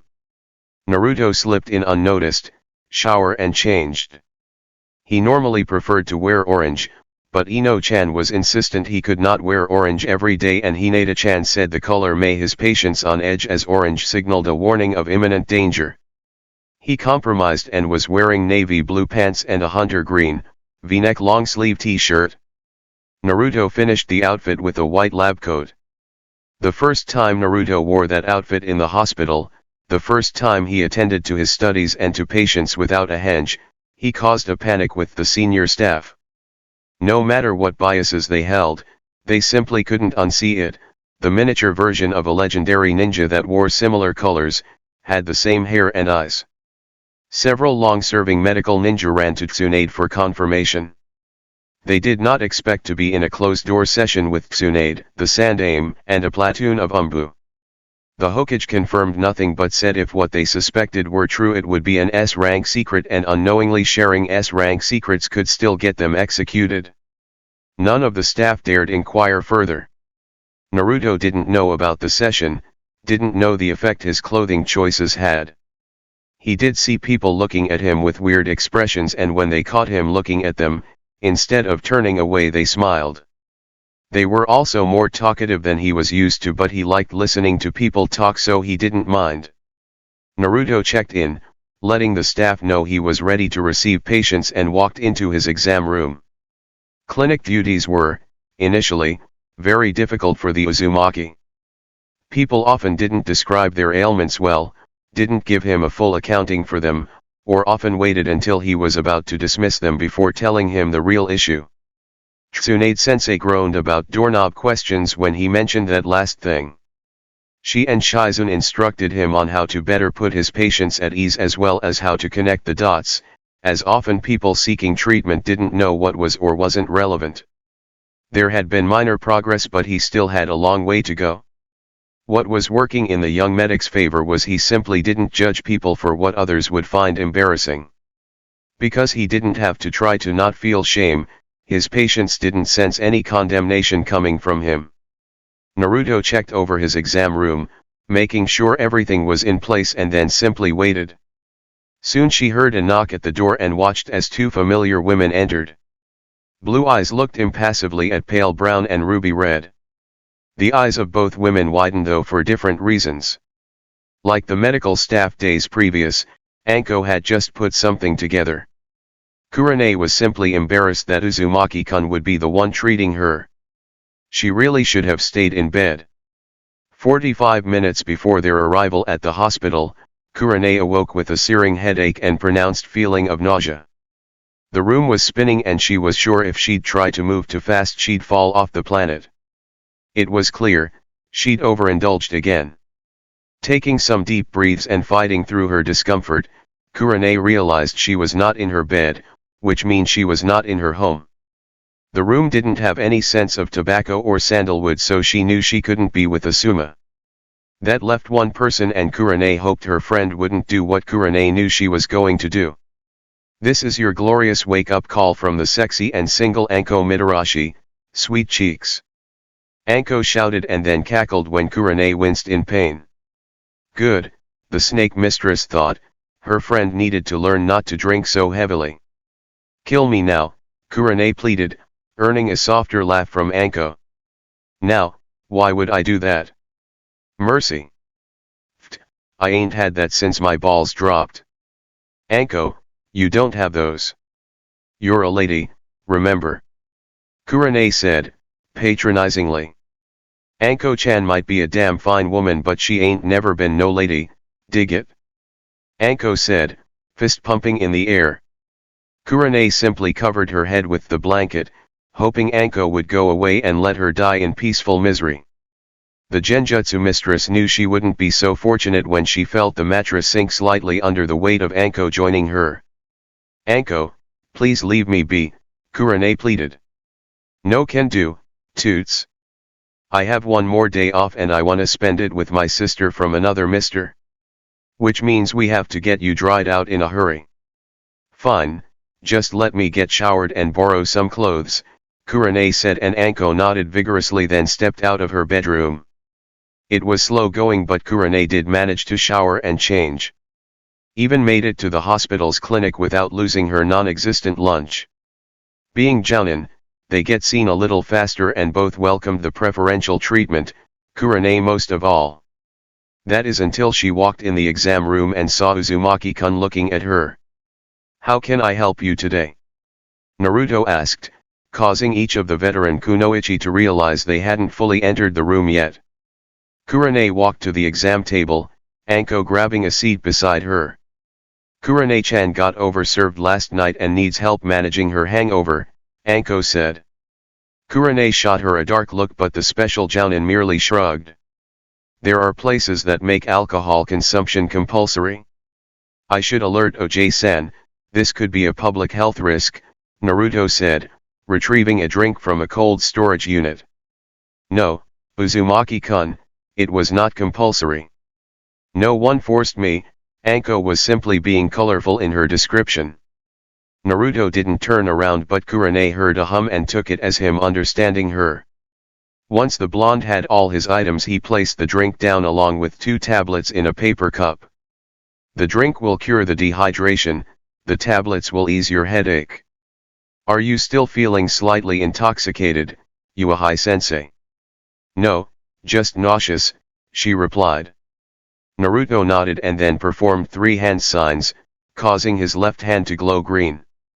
He placed it over Kurane's midsection and the teammate sensei immediately felt her symptom alleviate. Kurane smiled while saying, "Thank you, Uzumaki-kun." "You are welcome, Uchiha-sensei. Is there anything else I can help you with today?" Naruto asked, and Kurane shook her head no. Anko, however, had a question. Hey, Chibi, if you can cure her nausea, why not her headache as well? One of the responsibilities of a medical ninja is tightly regulating how much chakra they suspend. I have no idea how many patients I will see before my shift is over, so some ailments I treat pharmacologically. As people rarely vomit due to headaches but do so quite often due to nausea, I felt it logical to see to the one that may require cleanup. That makes a lot of sense. One last question, do you know where either your sensei or Jiraiya are? The floating leaf hot springs, Naruto responded, and Anko grabbed Kurane as she dashed out of the exam room, Kurane barely having time to finish her nutrient-replenishing drink. Anko drugged Kurane out of the hospital and then a hastily performed shunshin, residing just outside the hot springs. As Anko continued to lead Kurane by the wrist, the red-eyed Jounin finally had enough, breaking Anko's grip. What is wrong with you, Anko? I think I know something about Chibi, but there are only a few people that can confirm it. Kakashi and Jiraiya would be on that list. Now, Kman. Kurane was tempted to refuse but let her curiosity override the impulse. Neither Jiraiya nor Kakashi were hard to find, the two hiding in some bushes, giggling like schoolgirls. Yo, Kakashi! Anko called out, getting the man's attention. He, along with Jiraiya, departed from the bush, both tensing as they expected a beating. Anko recognized the body language and scoffed. I'm not here to beat your perverted asses, I have a question about your student. Oh, which one? I have three, Kakashi said with an eye smile. The only one I would give two shits about, hey take. Now, stop being funny and one of you throw up a privacy barrier. The Toad Sage looked at the dog summoner in brief confusion, but Jiraiya complied. It should be safe to speak now, Anko-chan. What is it about Naruto? I'll cut to the chase, is he the Yondame's s-? Anko didn't even get to finish as she had a kunao poking at her right lung, Kakashi's eye smile seeming more predatory now. Both kunoichi tensed, Kurane still out of the loop. Ma, Anko-chan, Kakashi said as Jiraiya was palming his face. Haim needs to make that kid change his damn hospital uniform, Jiraiya grumbled. Kurane, still slightly addled, was trying her best to figure out what was happening. It took her a few moments of deep concentration, the fog of the hangover a real impediment, before she came to the conclusion Anko had and gasped. No, that's Kurane didn't finish her thought, or couldn't, she had too many running through her mind. She wondered how different he would be if people had known, or if he would have even survived long enough for it to matter. Is that why he was able to remove Orochimaru's seal from me? Anko asked as Kakashi finally removed the kunao from her. I can't answer that. I have no idea how much of his sealing talent is epigenetic or a consequence of his condition or whatever. You two have stumbled upon what is quickly becoming the second worst kept secret of the village, Jiraiya said, annoyance clear in his tone. We knew it would happen one day, we can't stop him growing nor outlaw him from wearing Konoha's colors, Kakashi said. He'd been okay with sending the hospital staff on a long vacation, but the Sandaime vehemently refused. Kakashi understood, but two people can only keep a secret if one of them is dead. It would soon spread that Naruto was obviously the son of Minato-sensei. I know, damn it. I was counting on the villagers and ninja continuing that impressive streak of sincere stupidity to protect him. Hey! Anko shouted in protest, but clammed up at Jiraiya's hard look. You've seen the kid several times. He literally removed a nearly impossible to remove seal from you, and you only noticed the resemblance because the Gaki was almost literally in a Yondaime Hokage costume, Jiraiya argued, and neither kunoichi could disagree. Things were silent for almost a minute before Kurane chimed in. Well, Hinata-chan certainly has good taste, Kurane said with a giggle, breaking the tension within the foursome. Hinata-chan? Ino asked, sleepily from Naruto's bed. Yes, Ino-chan. Hinata replied from the same location. Can we just stay here? For forever? Ino asked, and the Yamanaka wasn't sure if she was joking or not. She hadn't spent a great deal of time in Naruto's apartment, and certainly never overnight. She had no idea how insanely comfortable and accommodating the place was. Self-heating towels, heated floors. High thread count sheets that smelled of citrus and warming spices. Oh, and best yet? A clone that'll cook for you and pick up after you and could probably totally kick ass if need be. I'm not sure your father, clan, nor Naruto-kun could allow that, Ino-chan. Oh, then I may have to steal him from you. Sorry in advance, Ino replied. But what about your dear Sasuke-kun? Would you so callously abandon him for a little comfort? That would be shallow, wouldn't it? Very, the Hyuga heiress replied. Well, what about all that work I put in? What other boys around our age know how to shop with a woman? Or will let her pick out clothes for him without complaint? Or can dance? I put in a lot of work here. And I thank you, Hinata said, but Ino was too deep into her musings to pay it any mind. He's going to be a doctor, who doesn't want to date a doctor? You're getting lost in the thread count, Ino-chan. Come back to me, back to reality. Both girls laughed at Hinata's call. Fine, fine. I'm back. Besides, you're right, my heart is with Sasuke-kun. It just sucks. I've liked him for so long, I've been friends with Shikamaru and Koji for years, and I think Naruto-kun has paid more attention to me the few months we've been friends than any of the others. Give it time, Ino-chan. I'm sure Sasuke-kun will notice you eventually, Hinata said. Yeah, I won't lose to for it, Ino exclaimed. Indeed. Then, I'll steal you away from him. Yeah. Wait, what? It is fate, Ino-chan. You cannot fight fate, Hinata said as she began to tickle Ino relentlessly. The Yamanaka heiress tried to fight her friend off, but her counters were ineffectual. It was not Ino's pleading that stopped Hinata's assault, but the loud thud they heard from outside the bedroom. Both were up and out of the bedroom in speeds befitting their rank. When they entered the main room, they saw Tenten with her head on the table and a clone Naruto rubbing her back. What's wrong, Tenten-chan? Hinata asked in concern. Oh, just a technique I spent months learning and perfecting, Naruto improves it in like 5 minutes. She said she'd make more puppy chow if I did, the clone added, while the other clones, all reading books on electrical engineering, but nodded in agreement. Oh, what did you do, Naruto-kun? Ino asked, and Naruto looked at Tenten as if requesting permission. The Team 9 Kunoichi nodded, and Naruto briefly described the original technique before going into his improvements. So with just a few additional components, the projectiles can hone in on a specific chakra signature for a short duration and distance. I didn't know you could do something like that, Ino said. Well, chakra signature recording isn't new, and it was only a few steps from making an object track said signature. Pretty straightforward, the clone said, and Tenten had to fight the urge to grab at her hair while shouting if it were so freaking simple she'd done it already. But she was going to follow Ino's advice and put it in a mental box labeled Naruto things. The trio of Kunoichi continued to talk about things as the Naruto clones studied until they were interrupted by a knock at the door. One clone opened it to see someone he would not have expected. Hello, Mizuki-san, the clone said. I believe you mean Mizuki-sensei, Uzumaki, the Chunin said frostily. No, I neither like nor respect you enough for that. What can I do for you? Mizuki sneered at the little demon's response, repressing the urge to strike him. It's about Konohamaru, Mizuki started, and then subconsciously took a step back when the demon approached him. Has he been harmed?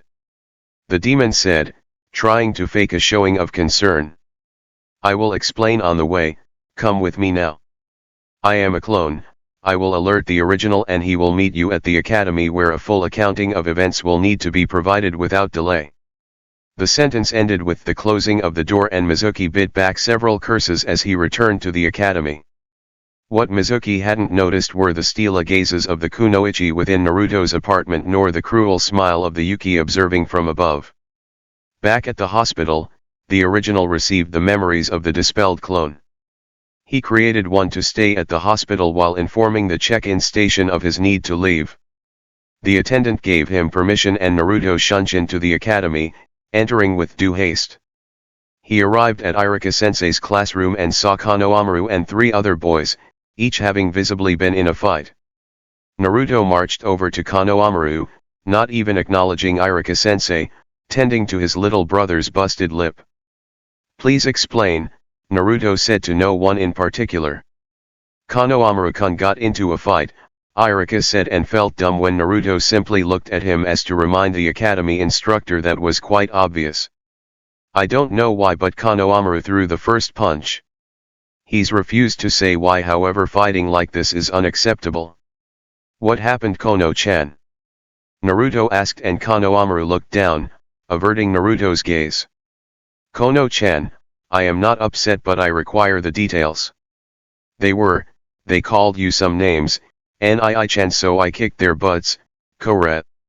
"Konohamaru, what could they have said to make you want to fight?" asked Iruka-sensei. "They called Nii-chan a retard, said their parents called him that all the time." "Maybe I can't fight their parents, but I'll bust those losers up," Konohamaru said. The 3 boys flinched when Iruka-sensei sent them a hard glare. "We don't use language like that in this academy, and we don't disrespect shinobi of this village that are trusted to protect it with their lives, you boys understand me?" The Chunin asked and received a trio of affirmative responses. "Konohamaru, I understand why you would be upset, but fighting wasn't the way to go." "I agree," Naruto stated, and Iruka-sensei smiled at Naruto being responsible. They had superior numbers and witnesses. If you need to punish them for their words, there were superior methods. A disinformation campaign that made them pariahs would be emotionally devastating, and if conducted correctly would be hard to trace back to you. A minor poison administered over several weeks that made them lose control over their bowels was a viable option, Naruto said, stroking his chin. Iruka-sensei was mortified, especially since he couldn't correct his former student. Those were all tried and true ninja tactics, and he couldn't speak out against them. "I don't know poisons yet, Nii-chan." "Ah, we'll work on that." Instead, a series of escalating pranks would have sufficed.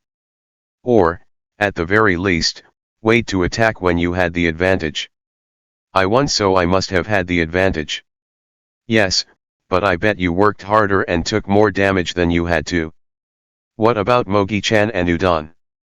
"I told them to stay out of it," Konohamaru said, and smiled when he saw his brother nod in acknowledgement. "Good instincts, you protected your team, but next time bring them in, plan ahead instead of just reacting and leave no evidence. Iruka-sensei can't punish you because he expects you've done something, and if he ever tries, I'll put him in a scroll like I did Ebisu-san," Naruto said as he ran his fingers through Kono-chan's hair. Iruka-sensei wasn't thrilled by that threat, but the Sarutobi smiled, knowing his big brother wasn't really like this with anyone else. "Before our movie night, we're going to be training. I have my doubts you're prepared to fight multiple enemies at once." "Hi. If there is nothing else, I need to return to the hospital," Naruto said to Iruka-sensei. The man replied in the negative and let his former, and oddly favorite, student go while smiling fondly. Naruto exited the academy building, but instead of going back to the hospital, he made a detour to the Hokage Tower. His timing was fortunate as he gained entrance to see his Aji-san without delay. "Hello, Naruto-kun. What can I do for you today?" "Hello, Aji-san. I cannot stay long, but I have something to inform you about and a question," Naruto said. "Please continue," Hiruzen encouraged. "Kono-chan got into a fight at the academy. Apparently, some boys were calling me names and Kono-chan defended me. Do not worry, I lectured him about the more appropriate methods of responding to such a situation." "Like telling Iruka?" Hiruzen asked/hoped. "Like subterfuge and psychological warfare or guerrilla tactics. I did not believe it acceptable to make Iruka-sensei his agent in a retaliatory effort, Aji-san." "No, of course not. I was being silly, Hiruzen replied with a sliver of amusement. What will you do in response? I will begin training him to fight multiple parties at once before our movie night. That seems appropriate.